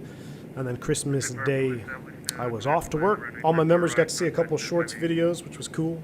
Alaska 2423, turn left, heading 160. Which one? Super deal, what do you mean? Which Airbus is more difficult? What do you mean? Like on X-Plane, whether it's A300, 320, or A310? I mean, if you're talking about X-Plane, the A300 is definitely probably the most challenging to fly because there's a lot more you have to do manually. The 19, 20, and 21 are all equal in difficulty, and the 310 is pretty much equal to the 300. I would say that the 300 is a little bit more challenging to fly than the 310 just because of the power management. It can get if you get behind on the 300, it's harder to recover than the 310. The 310, you've got such good performance that you can really kind of abuse the flight model. I don't want to say flight model. You can abuse the aerodynamics in the 310 a little bit more. Very similar to the 319, where 319 you can dive and drive. You can't really slow down and go down at the same time, but you can get pretty close. You can do all that stuff in the 319 just because of its size. 310 is the same way in my opinion. So the 300 would probably be slightly more difficult to fly, especially doing visual approaches. I was doing that pattern work before the stream, doing visual approaches, power management. Man, if you get behind on the throttles, it can really bite you. Retard messages, those not work here for the Dominican. Oh, I'm sorry, man. Fubar says, thanks for that text number. No more potential mistiles when I call an ATIS number to list it. Hey, Fubar, yeah, man. Exactly. You no longer have to call the number itself. There you go. Justin, hey, even a blind squirrel finds a nut once a day. So that would be my only reason for that. But heavy rain, I think heavy rain, especially if it's pooling a little bit on the runway, it helps dampen the touchdown. Seattle Center, United, full level with you at flight level 350. Is there no... is there no like audio filtering for VATSIM? I feel like that is needed. That's my biggest drawback to VATSIM. Alpaca 3 November India, request to send. Alpaca 3 November. That was Mr. Flight Deck. Maintain 10,000, Alpaca 3. Descend and maintain at 10,000. Mr. Flight Deck to Sim, rocking the A300 today. Love it. Somehow I feel X-Wing could look more realistic than Microsoft. Birdie, I agree. I think with the proper setup, it's not as dramatic. You know, Microsoft Flight Simulator is extremely dramatic in its visuals.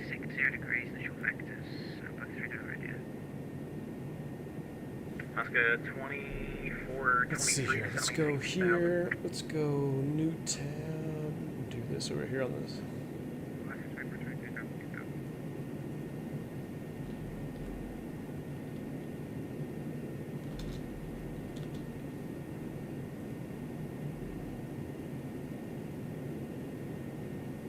Man, this would put me to sleep in the sounds right here. Let's go ahead and get a little ambiance. Nope. Way loud. Delta 1693, runway 10 left, taxi to Tango Echo 3 Echo Portland, altimeter 2976. What do you mean by filtering? Just some way to filter the different audio levels, man. Northwest 582, welcome to Seattle, exit right when the above Bravo, the ramp, good night.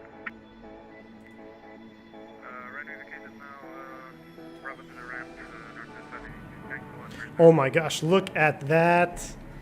I never saw that view. That is epic. Screenshot. It's poking through the mountains. Where are we?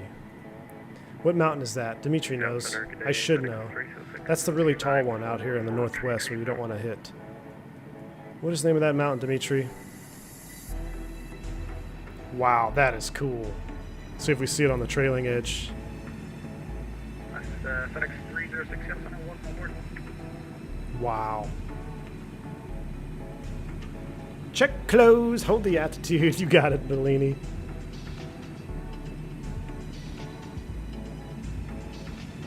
Yeah, I turned it down, AirJ, but it's not everybody. That's the problem. It's only some pilots have their mic volumes up so loud, where other guys you can barely hear them. Was that text number for the 1-800 weather brief? I don't think it's 1-800 weather brief. It's the actual ATIS. You can actually dial in. You can actually get the printed ATIS. But like, see, now it's really quiet. Let's get 2423, not a problem. Just continue flying the present heading. I'll get you on the other set in a second. Rainier or Shasta? One of the two. Correction, Spokane approach 133.35 today. 3335. Olympus. It's not Olympus. Not Mount Hood. I think it's... Is it Shasta? I think it is Shasta. Yeah, it's not the audio on the VATSIM itself. It's just not everybody is uniformed audio. That's the problem. Everyone has different audio levels. I can adjust the audio just fine, but in order for me to hear the controller, you have a pilot check on where his mic is just blasting out of control. There's no limiter on it. Is it Mount Hood? Is it really Mount Hood? Where's Dimitri? I need a Pacific Northwest person. Oh, it was Shasta. Look, it was Shasta. Here's Shasta. Definitely Shasta. Shasta Lake, Eureka, Redding. Man, I wish we could have seen all that terrain down there because that's where I used to fly a lot of freight. Alpaca 2 Bravo, request descent. Alpaca 2 Bravo, descend maintain 10,000. I used to fly in Redding, Eureka, Arcata should be up here. There it is right there. So back in my freight days, it used to get really sketchy up here in the Pacific Northwest, especially early morning with heavy fog. So what we would do is we would shoot the ILS to Arcata, and then we would break off and do a visual pattern to Eureka, which is, I wonder if I can see it on the map here. Let me zoom it way in. Here it is. Here's Eureka, and here is Arcata. Where's the airport? 1593, rolling 10 left, clear for takeoff. ACV was the identifier. I'm not seeing the airport itself. But anyway, you'd fly the ILS into Arcata. 2423, turn left, heading. We'll put you at and maybe the airport for Eureka is down here. Where's the surprised I can't see the airport. 34 right, and we do have visual now. This is definitely Eureka. 24, But yeah, we would fly because I remember this. I remember this little canal around the threshold. So you'd fly the ILS into Arcata, break off, follow the shoreline or the highway down to the airport, and then do a circle to land here in Eureka. That's how sketchy it was because there was no approach that would get you down low enough. So you'd break off, do special VFR, which unfortunately we had that special that circle to land crash in San Diego last night. Whew, man, that one hits home hard. I listened to the audio of that, and I've flown in there many times. They're 35. You know, guys were saying he can't tax this short tax or a long taxi to land on 17. My personal opinion, I don't think that's why he circled. I think it was because of the landing distance. So getting a 35 in there with tip tanks, 3,600 feet available for landing after the 500-foot displaced threshold, that might have been too much for them. So it was better to circle. Unfortunately, stall spin on base to final is what it looks like, and they it just, oh God, it hit home hard when I listened to that audio this morning. Awful, tragic incident. Hopefully, I don't even know what can, you know, they didn't hit any houses, which is good, but I'm pretty sure they didn't have any control from the turn down to the ground. So, AOA, guys, AOA is a driver. You need to pay attention to your AOA. So many times we get caught up in our speed when it comes to stalling, and I'm telling you, especially swept wing jets. Now, I never flew any swept wing corporate jets, but I did circle to lands in the Citation and the Bravo. I've done them in tons and turboprops, which totally different than a swept wing jet, but the consequences are still the same. On a circling approach, low to the ground, you're configured, you got all this drag hanging out. You need to monitor your AOA. You have to understand the concept of AOA and your stalling characteristics, because once it happens, that low to the ground, a couple hundred feet, there is no recovery. There is none. Same thing happened in Truckee. You know, it just it's a shame. You go into training, the FAA. This Horizon 2563. I feel like I'm going on a soapbox now, and everyone's talking on the damn radio. Jeez. But you know, the FAA, the way they train for corporate jets is, you know, you do a rehearsed simulator profile.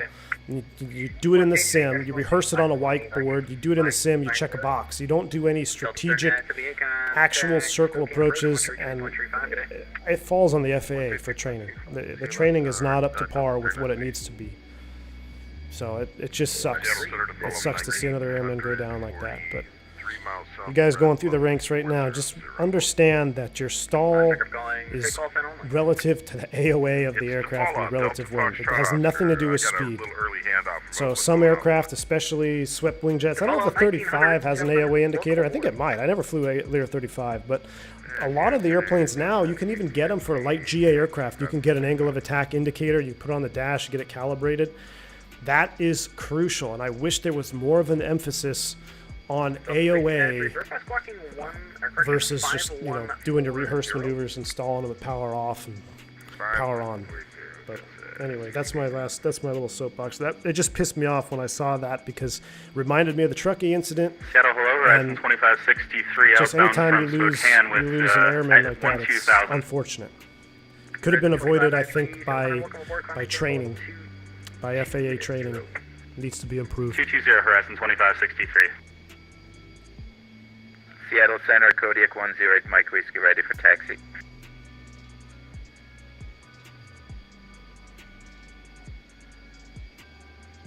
Can you do that break the LS and go visual to the next airport? Seattle Center, you know. I'm not sure. If you were, you know, you can do it. You would just say you need to change your destination. You can't just land at a different airport than what's on your flight plan. Christian, good to see you, man. Dumb question, replacing the cat or the cable. I think you can do 7 or 8. I think I have a Cat 6 cable. I replaced mine. Wing stall on final is pretty much lethal. Yeah, any stall on final, especially uncoordinated, base to final, man. Base to final, we always... Here's the thing. You train for it. Oh, like a base to final turn. That's where you're going to have a stall spin. But a circling approach, you're in a constant circle. You're in a constant bank all the way around to final. You're configuring. You've got gear out. It's just, you have to be on it. I mean, you have to be on it. You have to have one crew member monitoring. If you've got an AOA indicator, monitoring the AOA, obviously monitoring your speed. But there are other factors that can come into play on a circling approach like that, whether it be environmental, configuration of the aircraft, you see yourself overshooting. There's other factors that can come into play that can cause you to get distracted, and if that AOA exceeds its critical angle of attack, good night.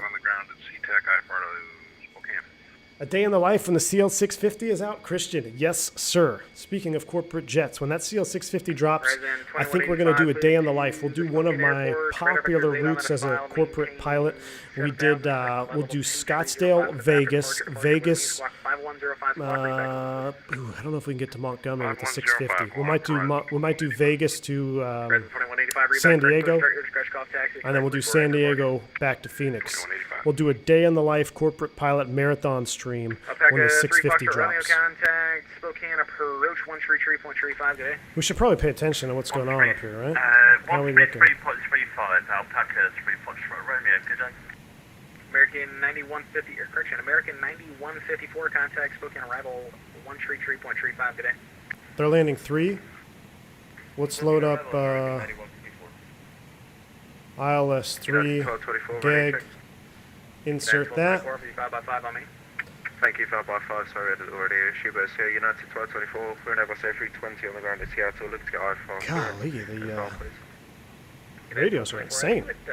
Here we go down here, let's pull up our ACARS ATC. Let's do weather request. Let's go GEG. Oh, by mistake. Send that off. There it is. Let's print that. Not a problem. You are cleared to the Spokane Airport via the Alaba 6 departure. Uniform. Minus 11? Good grief. It's like 30 degrees Celsius in Dallas today. It's friggin' weird. Visual approach 3. United 1224, We'll rip that, put it up here. So we've got visual approach and use runway 3.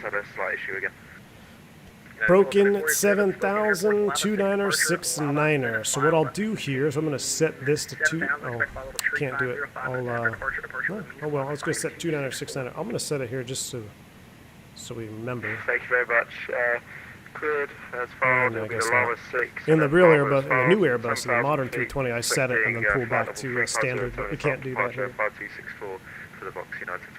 I'm turning them off. I'm done.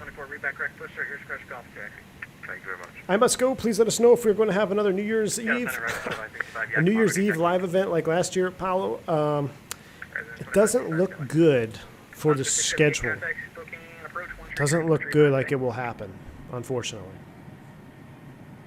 I used to do engine idle circle above to landing practice, and I'd make sharp turns above 78 knots right in the critical AOA the whole way. There you go, man.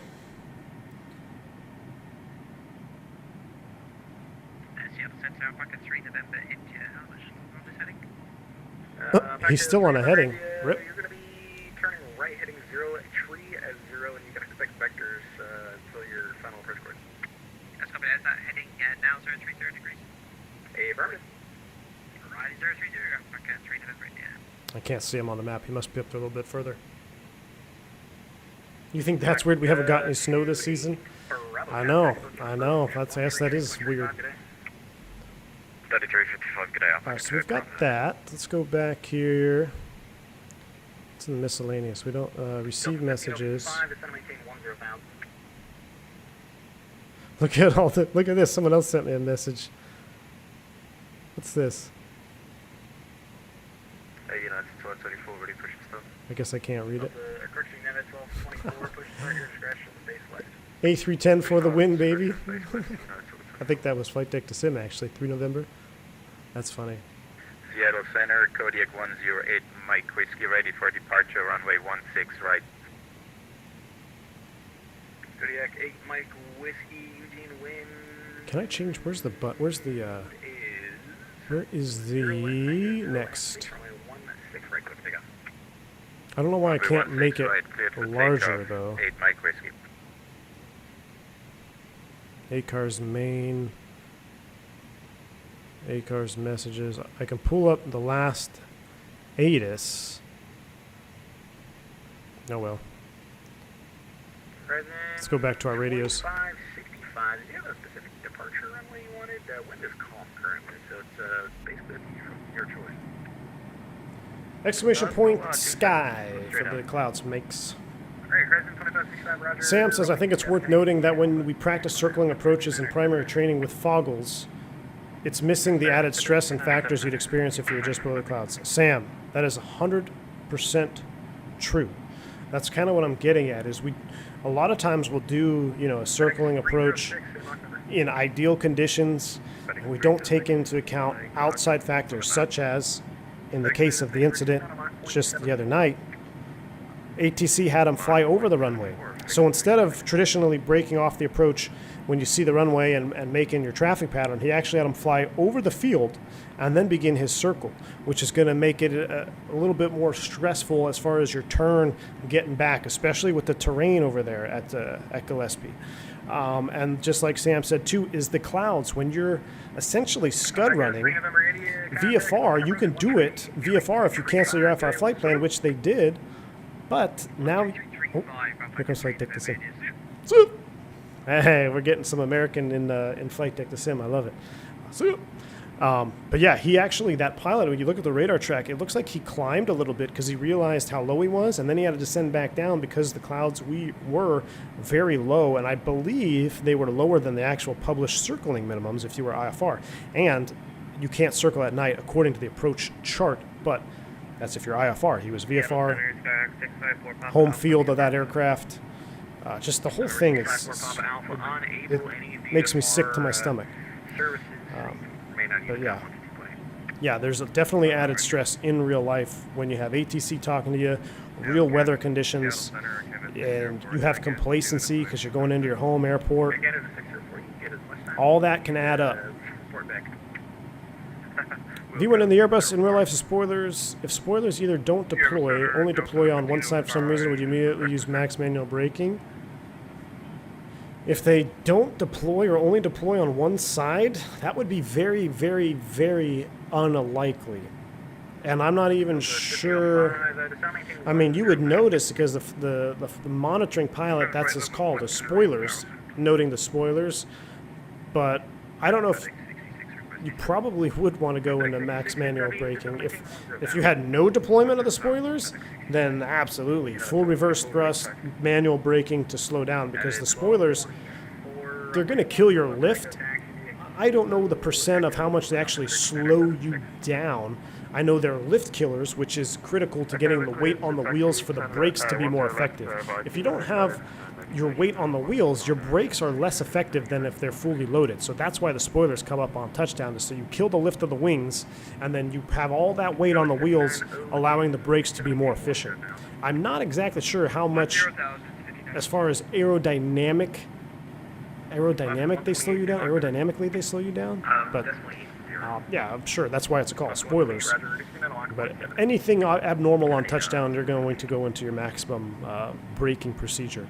You sure as heck don't want to take off again.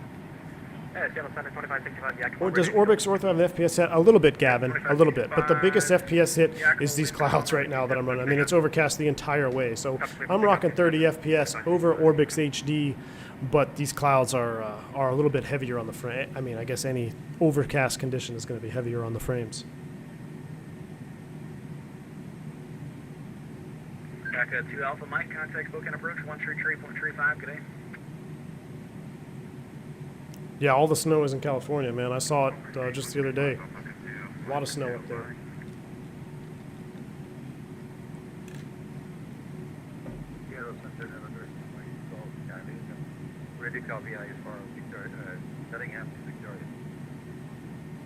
November 6182 Golf Seattle Center, you are currently outside of my airspace. You can remain on advisory 122.8. Copy, thank you very much. Yep, literally no ortho to look at because of the clouds, unfortunately. United 1224, ready to go, 10 left. United 1224, Portland Wayne. Snow as low as 500 feet, Jordan. Wow. 10 left, clear cycle, just confirm we're going direct to Lava, United 1224. Yeah, 1224, sure, clear direct to Lava. Clear direct to Lava, United 1224. Seattle Center, Kodiak 108, Mike, Kodiak. Passing 5,200 for Nice. 13,000. You know what airplane I've been looking at is the PC6, the PC6 Porter. Been looking at that one. 3,000, clear direct Newport, 8 Mike Whiskey. Present 2565, radar contact climbing team 14,000, clear direct chins and stay altitude. 14,000, clear direct chins. Temperature in Spokane minus 11. Roger, thanks. Cold weather ops. Seattle Center Horizon 2185 southbound on Whiskey, spot 77 to taxi at SeaTac. Horizon 2185, runway 34 right, taxi for return. 34 right on Bravo. Horizon Oh yeah, Sam, definitely. Get that snowboard, my friend.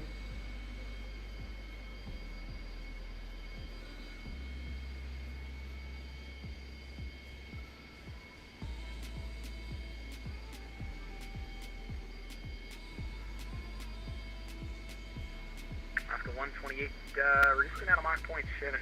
Sorry about the delay, I'm trying to keep you spaced out from the guy in front of you. No problem, decimal 72, Willis 128.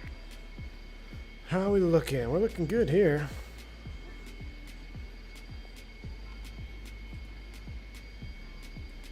Christian, you got that Kodiak from Microsoft. That's great. I really want to do some serious stuff in it.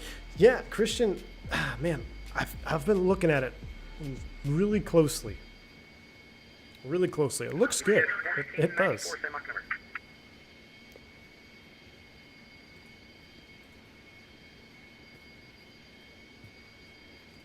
GPS 1494, Seattle Center. How do you deal with a very low temperature during the approach phase? Unless it's severe cold, there's really nothing different that you do. In fact, cold temperature is going to be better performance. But there are some approaches that are restricted if it's extremely cold. But I don't think you have to worry about that in the sim. I'd be impressed to see if it was even modeled. Yeah, United 1224, if we get us 5264. Also want to get the Piper. I've got the Piper. I like the Piper in Microsoft.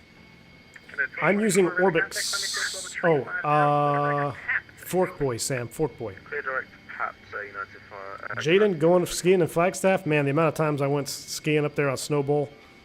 I used to go there a lot, man. 1366, descend maintain 10,000. All right, this mix of music is going to put me to sleep. How about we skip that one? United 1224, request speed. Snowboarding, no thanks. Broke my collarbone. Snowboarding in Japan. Ooh, I busted my knee pretty good in Whistler, Canada, and that was pretty much when I stopped. I used to try to go somewhere new every year. Went all over the U.S. and then up into Canada a couple times. Where did we stay? We did Whistler, and then we did one other trip. But yeah, Whistler, I busted my knee pretty good, and then that pretty much put a damper to snowboarding. I think I might have went one other time after that incident, but it's been years now since I've gone again. As an airline pilot, how often do you have to calculate pressure altitude or density altitude? The one thing I hate about flying is doing the calculations. In the Airbus, never, man. It's all done for us on the ACARs. It gives us our density altitude, and our performance and aero data comes back in number 2. But as a corporate pilot and as a freight pilot, all the time, man, especially if it was hot, all the time, because that is critical. That's crucial. Density altitude, that's another killer. You got to be really mindful of density altitude. Flagstaff comes to mind. Just talking about it, that airport, sitting up there, 7,000 feet. I know in Flagstaff one time I had a flight student in a Seminole, and our single engine basically wasn't enough to climb. It would literally, you would just crash. If you lost an engine on takeoff, the density altitude was so high, it was so hot, that you had no single engine climb performance. You were going to the ground no matter what. So density altitude, that's a big one. It's important to understand density altitude, even as an airline pilot, because while you may not have to calculate it, understanding the effects of density altitude are huge, especially when you start flying into high altitude. South America comes to mind, especially because I've spent I think I've spent more days in South America the last couple of weeks than I have in the last year. I'm doing a lot of flying in South America recently, and we did an approach the other night. I'm sorry, the other day, excuse me. And density altitude, it comes into factor. You're landing at 8,000 feet or something. I mean, you have to understand, okay, how's that going to affect the airplane? Whether the flare, you're going to want to flare earlier, your speed, your rollout. So you have to understand those, you have to understand the effects of density altitude. But you don't really have to calculate it once you get to the airline level unless you're flying old aircraft. Thanks for the honest TCA review. I ordered it and I hope it'll be a good replacement to my old side stick. Aviation Master, best of luck to you, sir. I hope you enjoy it. If you guys go snowboarding, skiing is safer. John, not me, but I think it is going to be a bigger player, probably for guys coming up now. But I don't think I will see, I don't think you'll see automation deteriorating 2 crew members in commercial aircraft and passenger aircraft for a while. I think you're going to start seeing the single pilot stuff in cargo first, but I don't know. We'll see. I could be wrong. How are we looking? We are over GRU, and then that has a descent there. Let's go ahead and pull up some charts just so we are ready. Pull up to 10.9. We'll pull up the ILS to 3. Center, 817 Bravo Kilo with a request when you get a second. Negative. DA 200. 817 Bravo Kilo, radar contact 63 miles to the north of the Clements Falls VR. Welcome aboard. Go ahead with your request. What'd I do? Pull standard. It's more of a question. I don't know that I'm relatively new to this. I'm not sure the policy on the time compression. Is that 200. Completely verboten, or is it something I can get approval for between 2 fixes? At the moment, since you're going to Spokane, probably going to say not likely, unless they get you in the back of the pack, then that should be alright, but at the moment, going to have to say no to that.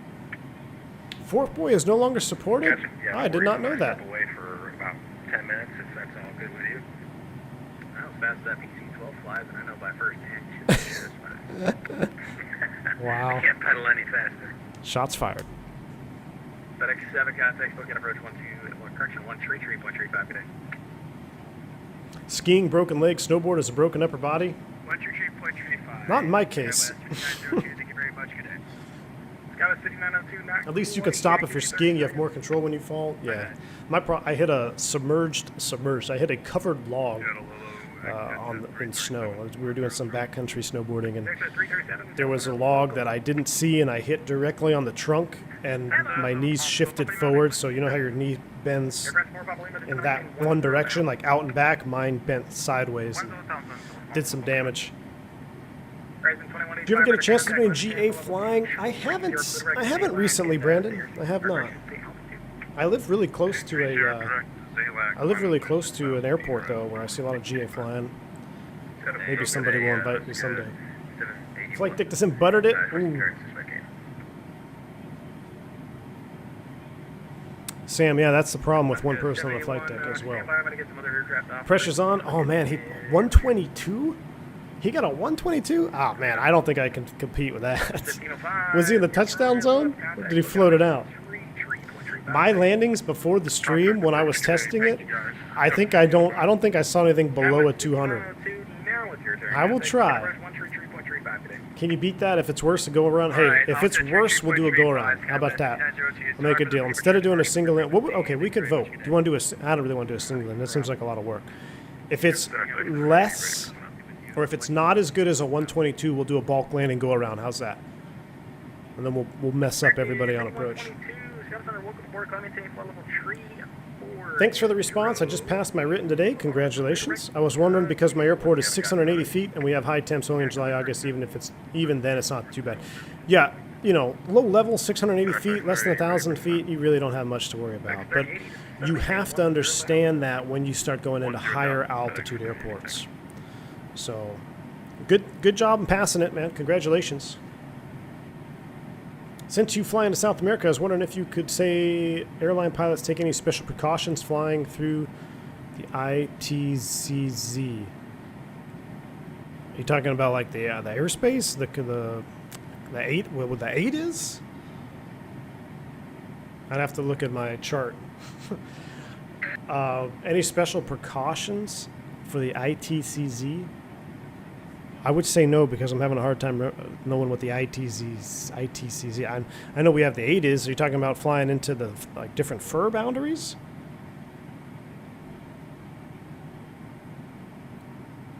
He floated it, but was in the touchdown zone. Ooh, pressure's on.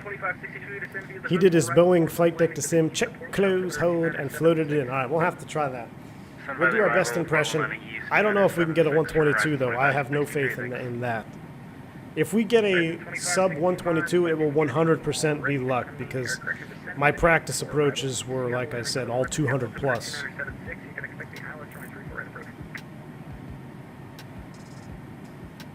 Thanks for letting me ride in the jump seat today. King 6. You're absolutely welcome, my friend. Jump seat view. Since they're not painting any weather, what I'm going to do is I'm going to go ahead and throw terrain up, which is where I had it up earlier. We'll go map. We'll have the terrain up. Oscar 781, sorry about the delay. Clear to Spokane Airport as filed. Maintain. Put you at 10,000. So Flight Deck to Sims landing was a floater? Yeah, but they said he was still in the touchdown zone. We'll try our best. Center tank feeding. What's our fuel status, by the way? We should monitor that. We got 22,000 pounds on board. Heck, we don't have a lot of gas, do we, for doing a go-around? We got 22.5. We're burning from center. We're looking good. Hold for IFR release. Contact me holding short number 1 ready for departure. Intertropical convergence zone. Yeah. No. I had to Google it. I would say no. We have thorough weather briefs, and we discuss all the different types of weather dependent upon season that we're flying down there. So right now, in December, we looked at the season, the time of year. We look at all the history, the patterns of what's happened down there weather-wise. But it's like any flight, even South America sounds super, super far away. But I mean, if you think about it, you do a transcon here in the U.S., you're going over 1,000 miles. So the weather can vary greatly, even domestically. But yes, going down south, we do look at the weather patterns. And a lot of times we get in our briefing packet the history weather that's happened. So we have an idea. And I will have a new podcast. So I'm not even able to get there. I know you guys are waiting for a long time. But I will have a new cockpit confession and story that just happened to me on my last flight. If you're a V1 member, you probably saw me in the chat. On the trip, on our overnight, I had to de-stress myself with some V1 approved beverages. We had a long overnight because we had a very stressful situation that happened out there in South America. So luckily everything was fine without incident. Everybody was safe. But I tell you what, I got a few more gray hairs this last week than I had prior. So the gray hair factor did increase tenfold over the last couple of days. But no violations. Everybody was safe. Everything is safe. But some more good learning experiences I'll be able to share with you guys in the V1 After Dark. Jaden, take it easy, man. Yeah, Sam, that was just what I was talking about. Oh, yeah. Have you found X-Plane does a decent job of the effects of high-density altitude? Ian, I haven't really tested it out either, but that would be a good idea. Would be to do a super high-density altitude test. I wonder if that's airplane specific. But that's a very, very good point. You know what? I'm going to actually play around with that. We'll see if it's how it's modeled. It rained every single day on Guam. Yeah, it's been raining down south. Gray hair factor, Robert S. Yeah, 100% gray hair factor. Twice, 2 separate occasions, 2 separate flights. I had 2 gray hair multipliers. And one of the legs, I was the pilot flying. Just goes to show, can't get complacent. And we were anything but complacent, I'll tell you that. We were anything but complacent, but just the weather down there and the, yeah, I don't want to get into it on stream, but we'll get into it on the After Dark. I might, you know what, by the time we finish this stream, I might even just kick back and record here while I'm at the office. We'll see. Oh, actually, no, you know what? My new mic got delivered at the house. Tonight, I will try to get the recording done, because I had a new mic delivered for the wife's computer at the house, so I will try to get the recording done tonight. Alaska 1366, contact. It got delayed. I thought it was going to be delivered last week, but it came this week. Intertropical Convergence Zone. Yeah. Yeah, that's... I'm sure it's probably labeled that on our paperwork, but I just look at it as it. We have so many acronyms we have to learn or that are said in aviation. Ones that don't affect me directly, I tend to just toss out. Like ITCZ, I throw that one out. The ATIS, I know that one because that's coming into the U.S. You can get bit by the ATIS, especially if you're coming in into Florida. If you're coming in low altitude, Miami in particular, Miami, Fort Lauderdale, any of those airports down south, you could be coming in, you got to hit that ATIS, you got to be below 250 knots at 10,000, and there can be instances where you're above that, so you got to watch out for that. I need South America ortho for the next tour. I'm hoping X-Plane 12 will be around the corner, but I need to do a full-blown ortho. I don't have any ortho in South America. E&B, it's for members only, sir. It's for members only. Beluga at Pero, goodness. High altitude flight sounds perfect for a Pero. We might have to test it in there, Key 6. So yeah, we're set up for the Asia Pacific tour. We're going to go to Bangkok, where we're going to replicate that Flaps 3 debacle. And then we are going to do Bangkok. I think we're going to stop somewhere between Bangkok and Pero, but we're going to go north from Bangkok and then into Pero. We'll probably do 2 or 3 flights in and out of Pero. We're going to hop back over to Kai Tech, and then we are Audi R8 back to the US of A.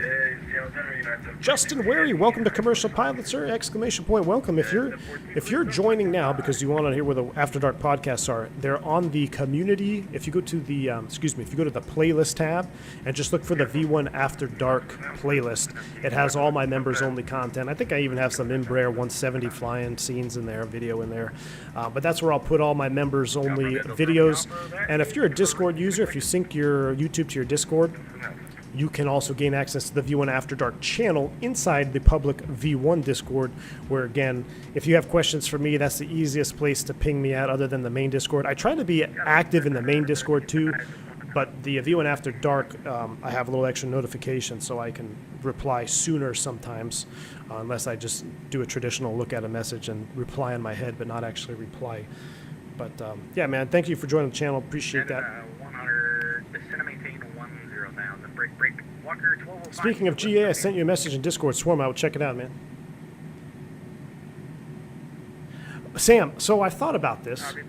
You know, I actually kind of want to set up like a traditional podcast environment with a desk and office situation. I'm working on something like that, Sam. We're getting awfully close here. We're 160 miles out. We're going to need to start down here at some point, my friends. This has got an 80 miles. My airspace is quite a bit. Sorry about the delay. I got a little bit of a workload. Radar service terminator for exchange supervisors approved. Have a safe flight. Two. Keep trying to clean the specs off my screen. Yeah, we got the A300 V2 comes with COVID speckles on your windows. 17 Alpha, you said you're ready to send as well? There's one special airport here in Brazil called Santos Dumont. I've heard of that airport. 17 Alpha, you said you are ready. I have heard of that. Airport. I'll have to check it out, man. Should we do the Pinnacle 3701? Oh, man. That's a whole nother story. Yeah. Those engines were core locked. I think that's the one where they went up too high, right? Is that 3701? Yeah, 350. Pretty sure that is. Present 2565, not a problem. Infinite, welcome.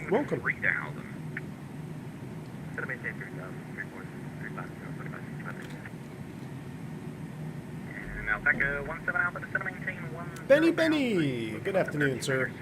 I love the iniBuild planes. I have all 3 planes. Benny, well, you're going to love the V2 even better, man. It brings the A300 up to that A310. I just want to say crispness. You know, I think the A310, if you have both aircraft, I said a little bit earlier, if you have both the 300 310, 310 just feels a little bit more crisp, whether it's the texturing, whether it's aircraft behavior. All that has come to the 300 now, which is really nice. Horizon 2565, looks like you're going to overshoot it and be a little high. Do me a favor, turn right heading 070. We're going to do a loop right there, and we'll get you a shot back in for it. Alright, 770, we need to start down soon, my friends. We'll go terrain mode on. Fly by. It's time to look alive. Oh yeah. We need to start getting ready. Let's take a look at this approach, guys. Here's the ILS 3031 final approach course 111.1. Let's get our LS push buttons on. Let's go ahead and set up our course here. 111.1 is set. Final approach course 031 degrees is set. Our Barrow is set 200 on the DH. That's how that's old school way. We don't set the MDA. We actually set the Barrow. This mark here on your Jeppesen chart is the highest obstacle on this chart that is depicted. So this 3,000 foot here, that's a mountain just to the left of the final approach course. And you can see we have a multiple sector altitudes here, 5,300, 6,500, 5,200, 4,300. This is the highest obstacle depicted on this chart. So we'll keep that in mind. 3,000 foot. 200 straight in. We have 1,800 or half mile. Oh, I got to do a Cat 3 approach as well this week. This last week has been really busy. We had some heavy fog in DFW. Everything else is good. Quarter lane is the alternate mist. The standard mist is right over GEG. Ground speed in knots, 3 degrees. If we're doing 140, it'd be 743. We're looking good. Let me come down here to this page. We're going to land 3040. All aircraft at the Portland Airport. 132 VAT. There will be further ATC coming online momentarily. Stand by and you get all of your clearances. I say again, all aircraft at the Portland Airport, further ATC will be joining us and you will get your clearances very shortly. There you go. So stop calling this guy.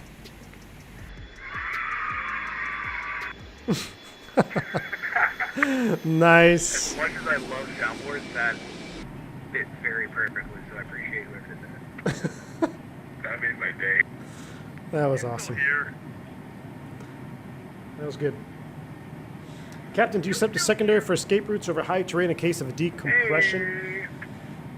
I don't set up the secondary cam, but we have a, staying on the South America topic, we have a South America depressurization escape route plan that we go over and we thoroughly brief and I constantly monitor. I use both of the fix info page and the closest airport page and the equitime modification that I showed you on that Phoenix video. I use all 3 of those extensively, consistently throughout the course of the flight, especially heading into high terrain such as South America. So I don't throw it in the secondary, but I am constantly checking where our position is. Where do I go here? If I'm at this point right now and I have a decompression, where are we going? And that gets more critical the closer you get, obviously, to the terrain itself. So constantly monitoring our position over the water, going south depending on where you come from, and then once you're getting into that terrain area, yes, you have to have it in the back of your mind here. Where am I going in a decompressurization? Where am I going if I lose an engine? Where am I going if we have some other type of failure? So all those are constant factors, which, unlike operating here in the U.S., even though we have some high terrain, it's pretty simple. You're either in front of the mountain range or you're behind the mountain range. But going down into South America, we have those really steep valleys on both sides. You got those valleys and real steep terrain on both sides of the valley. Yes, you have to constantly be in check of where your position is and where your escape path is, hence the name pressurization escape route chart. Depressurization escape route chart. Another member, Jamelin, welcome to Private Pilot. I appreciate you joining. Exclamation point welcome.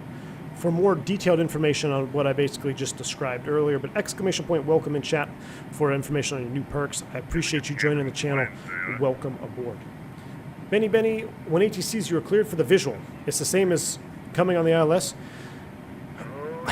Benny, this is where you have to, it's technical.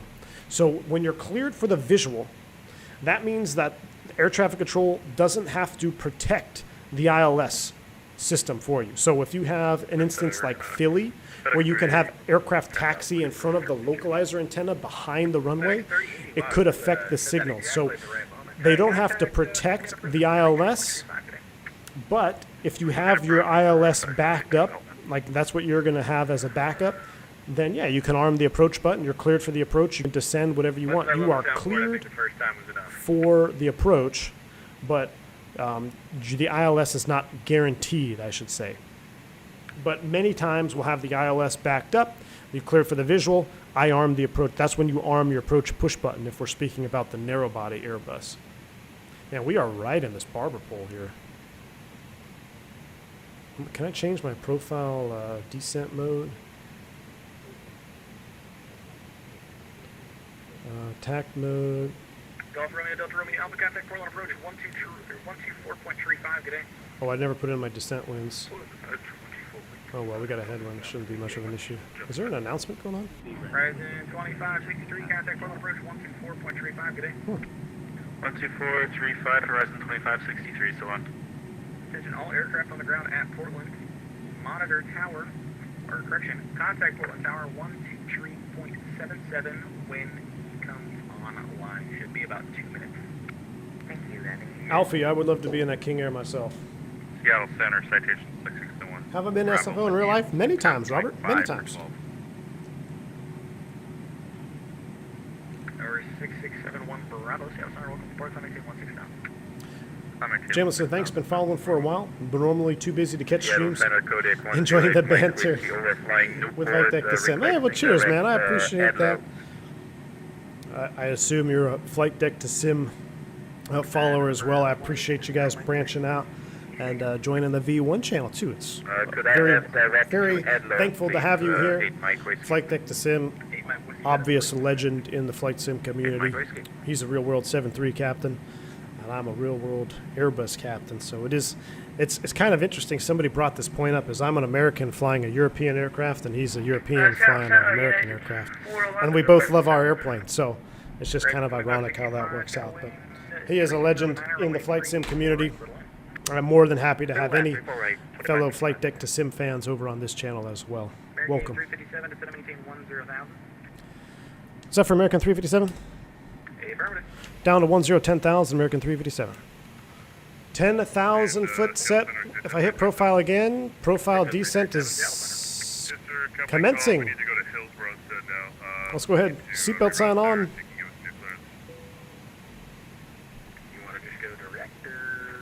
Look at that. Vertical deviation is we're gonna go below the profile a little bit, which is normal. But from what I gathered, the VNAV in the A300 was very rudimentary at its time. It's nowhere near the complexity of a narrow body 320. It'll do it. But from the videos I watched on YouTube, I think it was actually put out by INI, where they had a real A300 pilot talking about VNAV, and he said a lot of guys would try to fly it like you would a modern 320, but it was clunky at times, and it wouldn't do exactly what you thought it would do. You make a lot of his liveries, Jamelin. That's awesome. That's awesome, man. Well, welcome. I love seeing this here. Look at this texture. Speaking of liveries and stuff, look at this little dirt right here on either side of the pylon. I gotta say, these pylons are money. The detail on this engine is absolute juice. Made it just in time for landing. Oh yeah, here we go. What does SRS mean? That is the Speed Reference System, Mason. And it's basically a target on your flight director so you can comply with your V2 climb out. Seattle Center, American 1228, we're ready for taxi 34 right. Yeah, that Felis. I did catch his Felis 7.4 livery. That is awesome. Captures the kind of the retro look too, with the mix of modern. Really nice. Ready for IF4, Seattle, Portland. All right, we are starting down a little bit behind profile, but we're down to 10,000. The center tank's still feeding. How's our gas? Let's do a check here. 19,000. We may not have. It's gonna be tight. We do a go around. We're gonna be getting close to minimum fuel. Everything else is set. Cabin is coming down. Seatbelt signs are on and on. Clock 5205. And what was the initial heading on that? It's going to be 7,000. Get the sound juice back up here. That was at the vectors. I didn't catch the first. You said clear to port via something and then moves up. Flyby. Idle thrust. Ooh, listen to this. Okay, thank you. Oh, yeah. Love that. And we've got the vertical sim Spokane as well we're going to be checking out on our approach. Picked it up. I think there was like $6 off or something. Love vertical sim liveries. So this says 23:25 is the estimated arrival here. That's cool. Speaking of bourbon, geez, I need some bourbon. Speaking of liveries, is bourbon still a thing? I like, yes, 2 tons of love. So that's what I was asking. If anybody knows how to create a CSL, if you could DM me in the Discord, I'd very much appreciate it, because I have some fantastic liveries that my friend Jungly has made for the channel. And I would love to get them as a CSL on, so we can have them and see each other in the bourbon liveries. But it is very much a thing. 2 tons of love. In fact, I'm thinking about doing another bourbon group flight here soon. Last year we did a bourbon group flight over New Year's Eve. We brought in the New Year together. I don't think I'll be able to do that this year. No promises yet, but I still would like to do some sort of group flight, maybe even over in Asia. We'll load up all our bourbon aircraft and we'll go into Pero together or something. So it is still very much a thing. 2 tons of love. If anybody in the chat knows how to make a CSL, do send me a DM if you wouldn't mind. I would appreciate that. But yes, I do miss the bourbon. I love using that call sign. In fact, it was a real airline at one point. None says, I have a question, Captain. Considering a 320, both pack failed, anti-ice one failed. We fly at 350, you can't stay both packs off and anti-ice off, avoid icing conditions. How, if not allowed to descend? You have to descend. That's an emergency. You have a dual pack failure, you're not gonna have any pressurization, my friend. So you need to get down.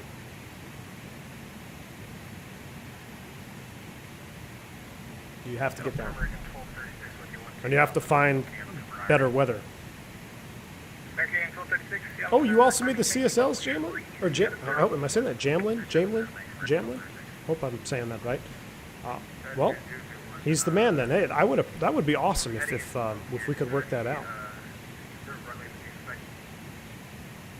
Flight deck to sim challenged me to get less than 122. All right, we'll do it. I wonder if I have any messages. He said A310 for the win. That's awesome. But yeah, we will do it then. So it's a 122 or better, or we're going around.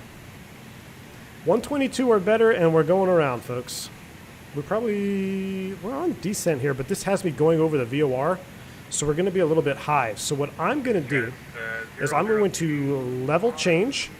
I'm going to spoid brake us, because this approach has us going over the VOR, and I doubt we're going to go over the VOR and do the procedure turn. So we need to dump some altitude, and we're going to go ahead and hustle down right now.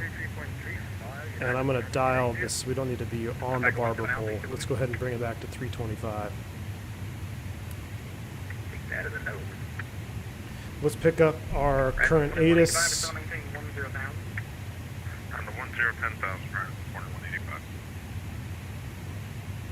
10,000, ATIS, send it.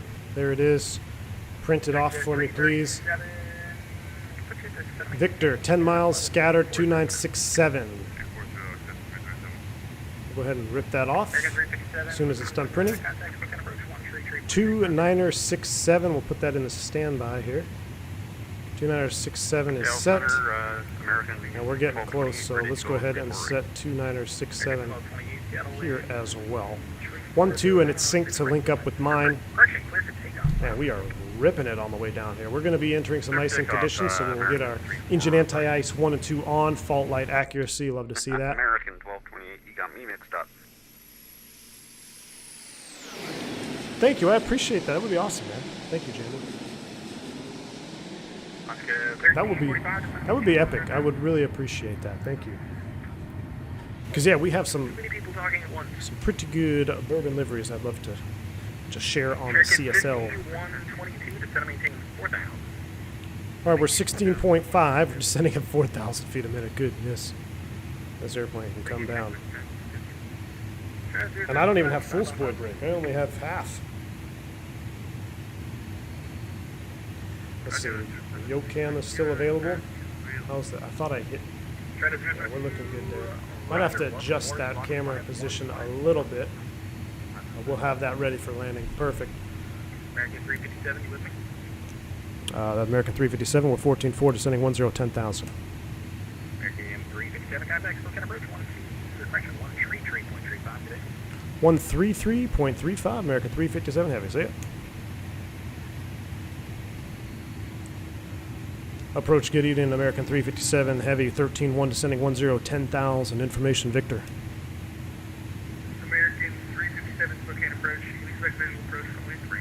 We'll expect the visual runway 3, American 357. American 357, maintain 2509. Let's slow to 250, American 357. Flight deck to Sim, the legend himself. What is going on, man? Thank you for the £5 donation. You're so going around. Oh, I know it. I know it, man. I did a few circuits before the stream, and I was telling them in chat, I don't think I saw anything below a 200. My question to you is, were you in the touchdown zone? I don't know. Might have to have someone report back with where you touched down. Somebody said you floated it a little bit. We'll have to. Thank you for the support. I really appreciate it, man. 122 or go around, and we don't have a whole lot of gas to mess with either. We're what do we got here? We are looking at 18,000 pounds, which sounds like a lot initially, but not when you're burning 10,000 pounds a side. How warm is it in Texas? About 80 degrees, man. It's warm today. But flight deck to Sim, that's awesome. Thanks, man. Appreciate it. Now the pressure's really on. I actually got nervous now. All right, here we go. 250, 10. We'll stow the spoid brakes. And 100, speed 210. So we've got what appears to be some type of star here we're going to have to deal with. This has us going to the VOR. I'm hoping, is that, what did we got there? Jagu? What did we draw on this ND? Oh, that comes all the way out. Oh, this must be is this a mist? Not quite sure what we got drawn here, but we'll have to remedy that in a little bit. All right, 250 knots, 10,000 feet. We're actually closer to ground level, so we're going to go ahead and get our lights on right now. Actually, let's try to do this the real way. Let's get our little mini speed brakes out. We'll leave our nose light off for our clearance to land. We are right in the cloud layer here, so I'm going to leave the engine anti-ice on. But we are looking good now. 10,250 knots. Here we come.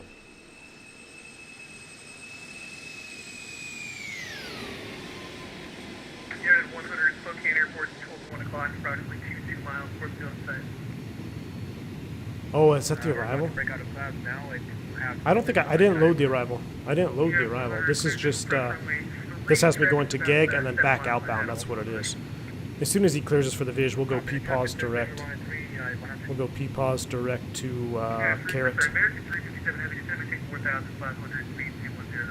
Descend 4,500 to 210 knots, American 357. Presence 2185, Spokane approach. He wants 210. We're going to go down first, and then we'll slow down. Let's see what it'll do. Let's see what the 300 will do. We'll try to go down and slow down at the same time. I doubt it. We'll do very good, but 4,500 is set. Yeah, it's not really going to slow down. I'd rather, let's just go ahead and get down first. Spokane approach, horizon 2185, 14,500, sending 10,000 to Victor. V1, I think Ross was telling him long landing. It was in the touchdown zone, just barely, he says. All right, we're going to give it a shot. Like a 17 Alpha, and Full 11, runway 10 approach. I'll have to drag it in. Maybe I'll drag it in like 20 feet over the threshold. That way we can float it out. Unit 411, Seattle, or sorry, Spokane approach. Yeah, so this, with this star here, this half star of David we got going on, this is because I have us going to the VOR, then doing a full procedure back outbound to intercept, and then I think this also shows that 4,400 foot intercept point is going to be out here. So as soon as we get the airport in sight, which I thought I had it a minute ago, we'll just go P-pause direct and clean it up. Standard approach triangle, turn 60, twist 60. Yeah. If I was in the regular Airbus, I'd have the confidence to start digging around in here, but as of right now, with my confidence level, we're just going to leave it until we're cleared for the approach, and then we'll clean it up. Because I can guarantee you I'll probably mess it up and then delete the whole thing, and then we'll really be putting ourselves behind the 8 ball, especially if we need a 122. Oh, man. American 357 Heavy Spokane Airport here, 12 to 1 o'clock and approximately 2 miles before the goes back. Airport inside American 357.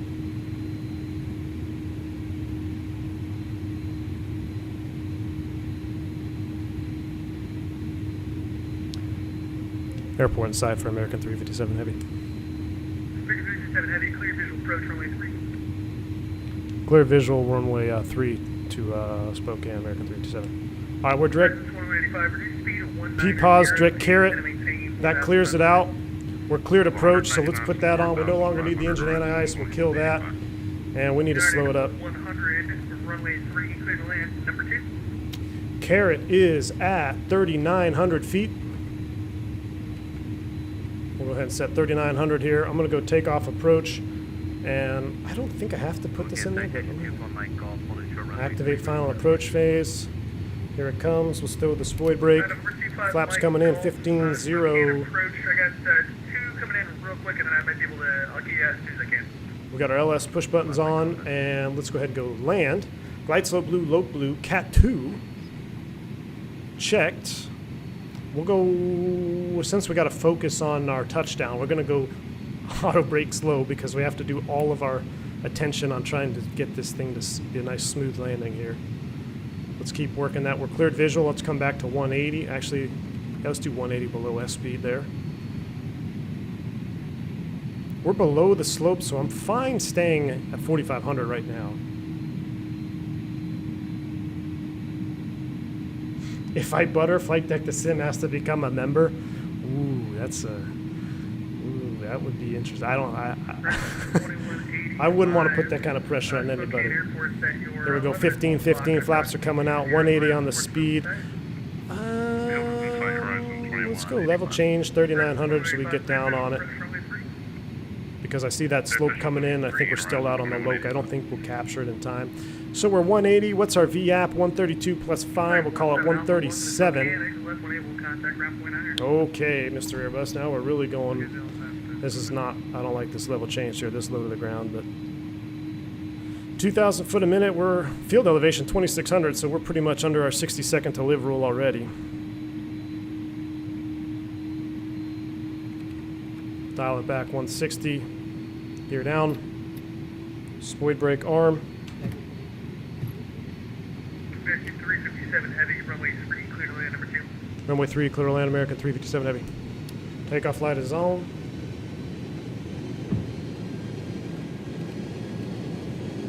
Since we need a butter, let's give ourselves a little extra juice. Let's give ourselves 8 knot correction there. A little extra juice. Flaps full. Landing checklist, here we go. No longer paying attention to chat. Throttle cam is coming on. Oh boy. And 25 Mike, we got one more arrival that I should leave chat. Make sure my yoke is working. Alright, we're down to land, clear to land. We'll leave this in auto. Autopilot's coming off.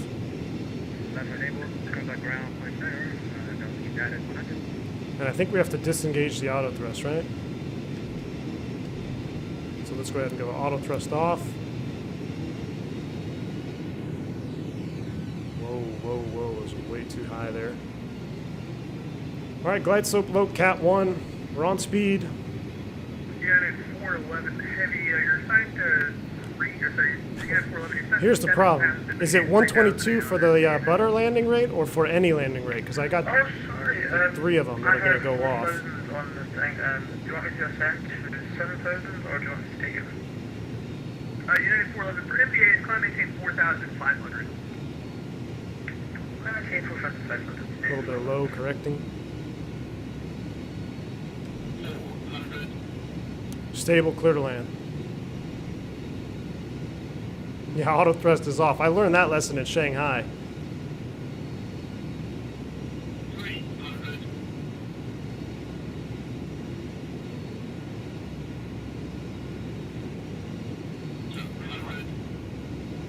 feel like we need to come a little bit more to the left.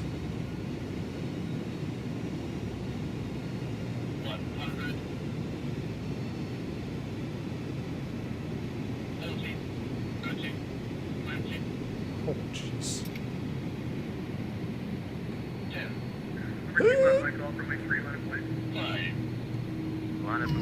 Oh, shoot. We're going around. Going around. Thrust, go around. Flaps up a notch. That was a 224. I could show you right there. There's a 224. Goodness. Oh, our auto brakes were on. Our auto brakes were on. That was a botched go around. Gosh, positive rate. You're up. American 357 Heavy going around. American 357 Heavy, roger. Turn left heading 270, climb maintain 6,000. Left turn 270, climb to 6,000. American 357 Heavy. 6,000, level change, Toga, left turn 270. Over 25 Mike. How did you get a 122? That is epic. Runway Heading select. takeoff. One runway heading. We need to clean this thing up. We're riding VLS out of here. Heading clear for takeoff, 5 Michael. And over 25 Mike off, caution leaker. 5 Michael, copy. United 411 Heavy, Spokane Airport, 12 to 1 o'clock, approximately 2 Man. miles. What's the side? I'm riding that VLS. Let's go 15, 15 on the flaps. There we go. Now the speed's coming up. Oh, you know why? It's because it's bugged at 149. That's why. Let's do 190. 411, Spokane Bridge. 1,000 feet to level off. Oh, yeah, United 411. United 411, Spokane Oh, Airport, that's a 12 little to 1 aggressive on the o'clock, flap approximately retraction there. 2 miles. What's the side? We'll leave it at 15, 15. Roger that, United 411, we go to port and site. I guess 190 is fine here. Alright, I like this. We'll go autopilot. Hey, you know it, man. Alright, speed. Outstar heading. We're 190 knots. Whew, I'm sweating.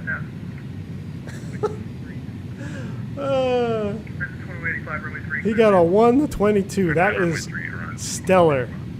I told you, I didn't see a single test landing below 122. All right, let's recover the aircraft here. Let's go back to MCT on the thrust. We're 6,000 out heading, 1515 on the flaps. Left turn 220, American 357 Heavy. Left turn 220. Now we got a mess. We got to reset here. We'll resequence our final approach. VAP is 131. Check. We're still landing on runway 3. Everything is still set 110.3. We're going to leave the auto brakes off. So I totally forgot to disengage. I'm surprised the auto brakes didn't disengage when I went to Toga. That's scary.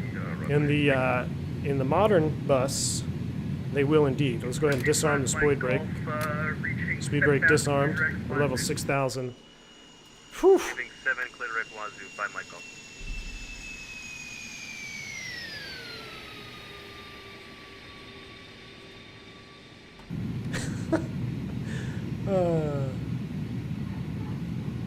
I don't know how he's the genius. That is a stellar approach. We'll try it again. And I even floated that one. I even floated that one too. Left 1345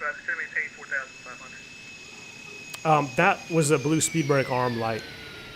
FedEx 306 Heavy 17, shutdown. Alright, so we're looking good. Everything else is set. We'll turn this back off. So we're not cleared for approach. Does that mean you have to fly the MD-80 back? I am not flying back anywhere. No, that blue speed brake light, guys, is just a spoid brake. I don't know why it went... Was it out the whole time? It shouldn't be. I think it's when it's armed. I'd have to look at the replay. Yeah, 411, clear visual approach runway 3. But disarmed it. Over 25 Mike Golf. Do we have to resequence this? How's this look? 45, What's up with this?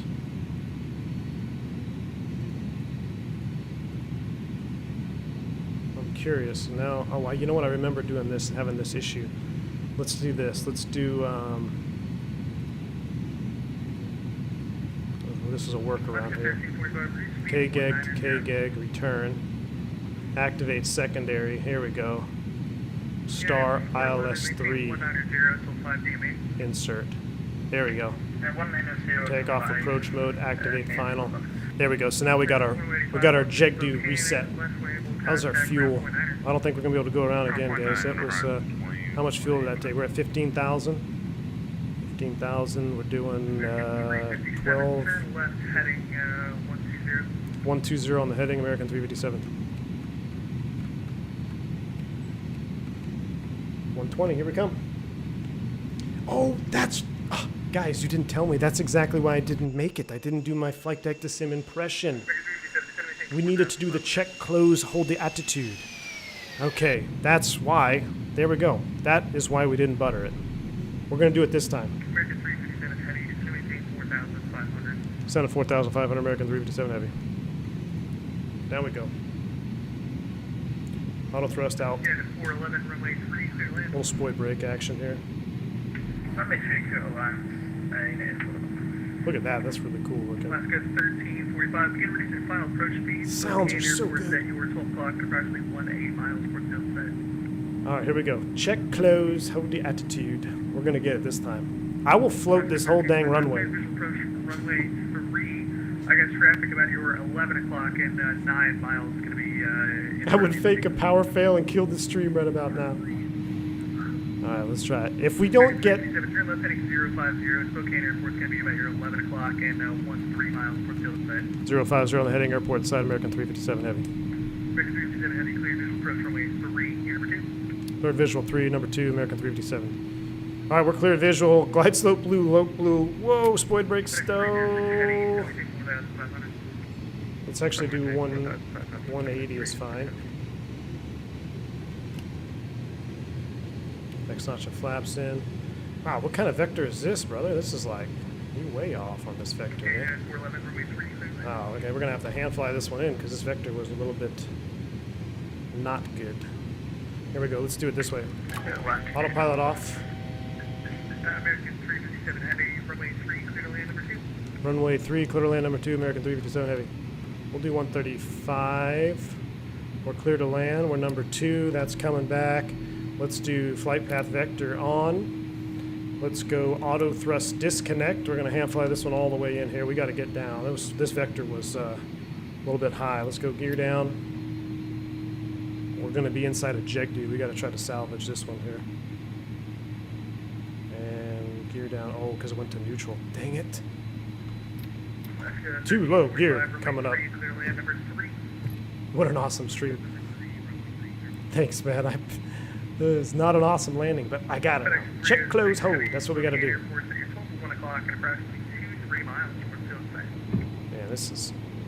We are diving and driving. We're going to capture it. Here we go, here we go. We're looking good now. 2 whites, 2 reds. Flaps full.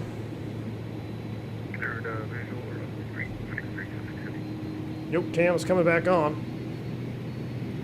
I have to kill the yoke cam in time so you guys can see the landing rate because I have the yoke cam in the wrong position. That's alright.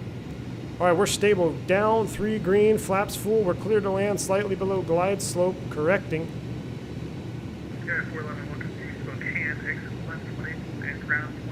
We're looking good though. Glide slope star, Loke, Cat 1. We're visual. Alright, I'm coming for the float here. We are going for the float.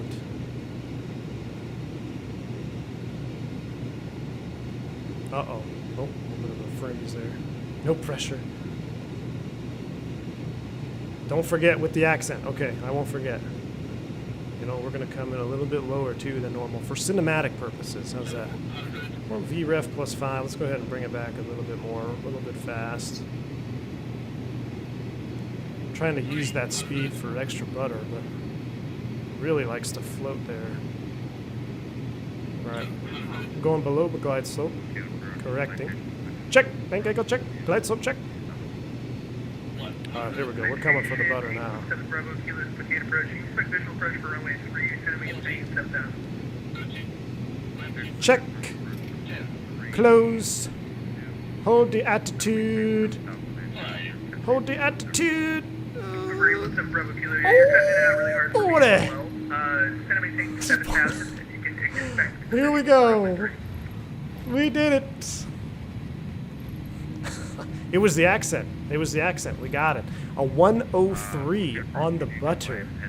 A 103. 70 knots. Stow it. They are stowed. Hey, we were only 7 feet low, too, on that. That's not bad. 7 feet lower than our 50-foot number. Alright, where's the terminal? Anybody know where the terminal is?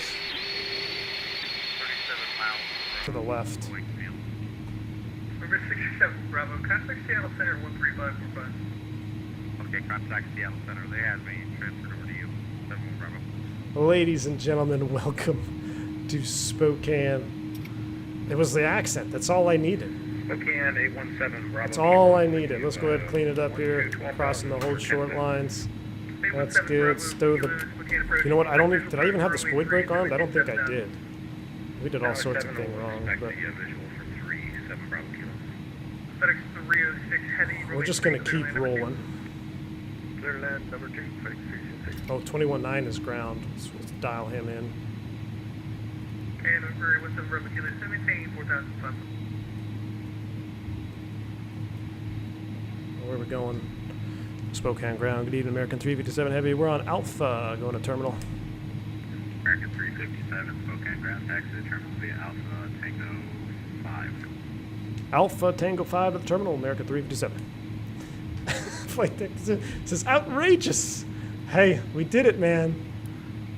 I can't. That was a challenge. That was a challenge. I can't have a Boeing driver land softer than me. Come on now. Can't let that happen. We would be going around all night till we ran out of fuel. All in good fun, man. That is awesome. I am sweating though. I will tell you that. I am. My palms are sweaty, 100%.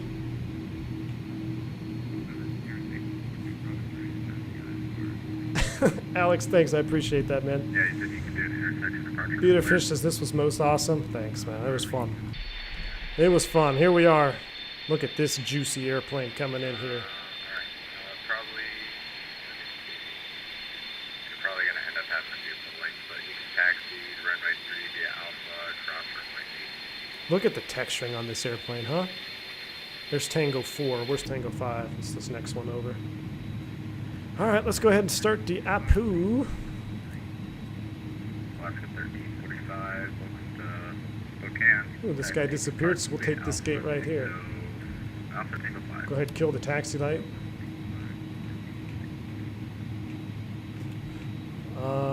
Let's take this one, because this one's at an angle. I don't want to clip that 7.3. Can we fit in here? It's going to be pretty tight. Bravo 1. There's more Tango Bravo behind the Alaska 1345. I feel like we're going to hit that guy's wingtip. Maybe not.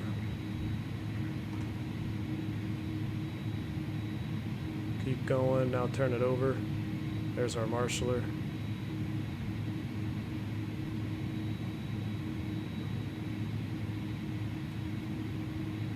All right, buddy, you tell me where to go. I feel like we need to go more left.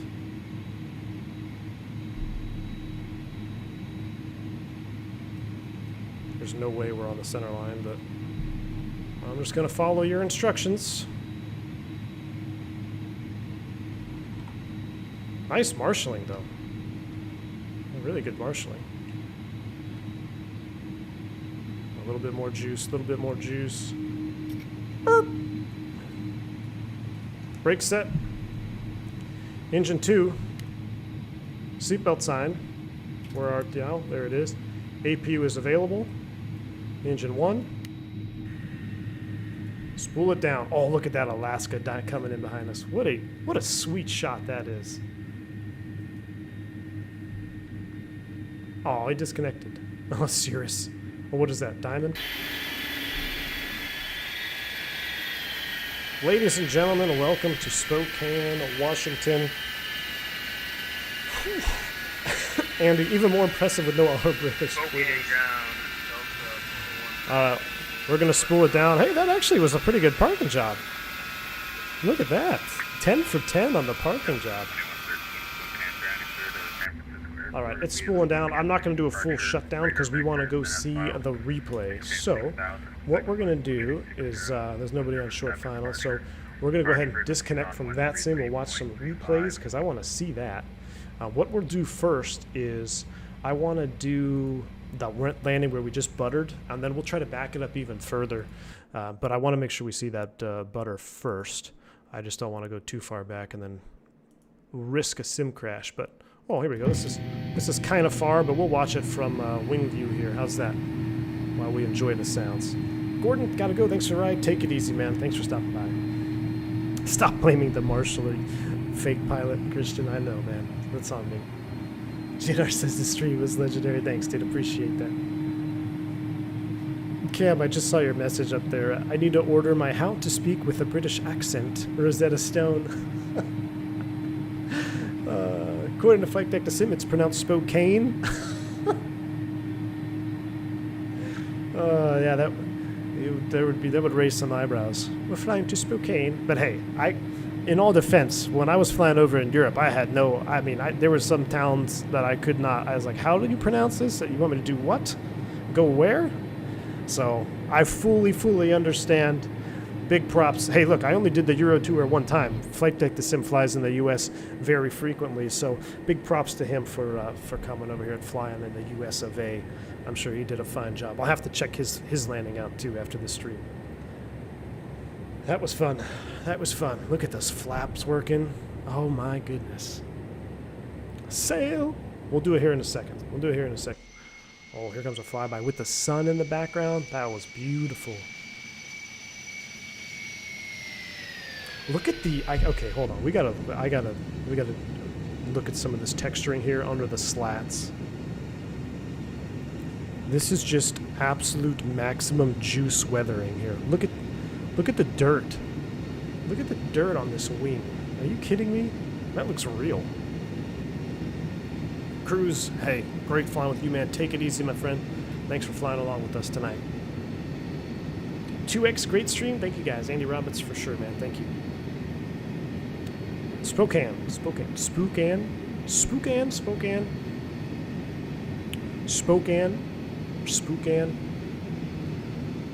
I actually don't know if it's spook or spoke. Spokane. Let's watch this one here from the touchdown zone. Or from the wing view, I should say. We had no spoiler arms, so I think it would be depending on the reverse thrust. Oh, no spoiler deployment. There's a reverser, though. Hey, you can land without spoilers. Wow. No spoilers. Let's watch the touchdown.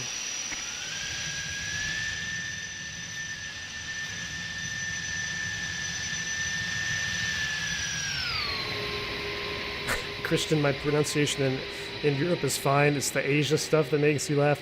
Oh, yeah, don't get me. The Asia is very difficult. Little bit off center line. Ooh, we're down, and we're in the touchdown zone with another 500 feet to spare. Look at that screenshot. Let's go ahead and play that out. What an absolute juicer. What an absolute juicer.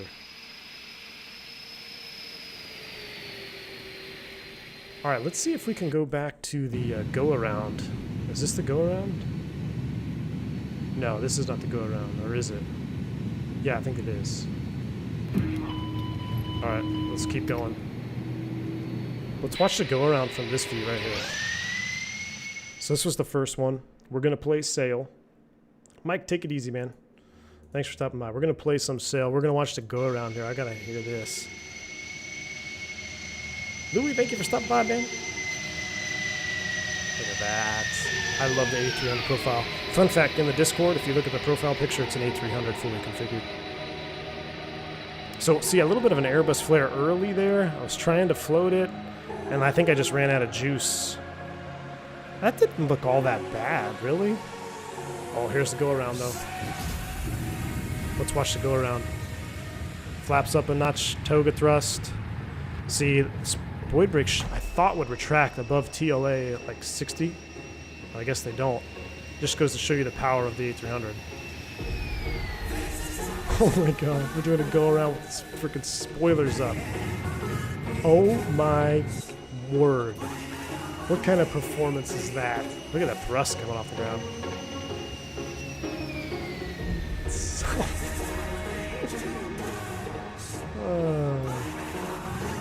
With the spoilers up the whole way. Alright. Let's watch a few more of the actual butter touchdown. I'm going to start getting out of here.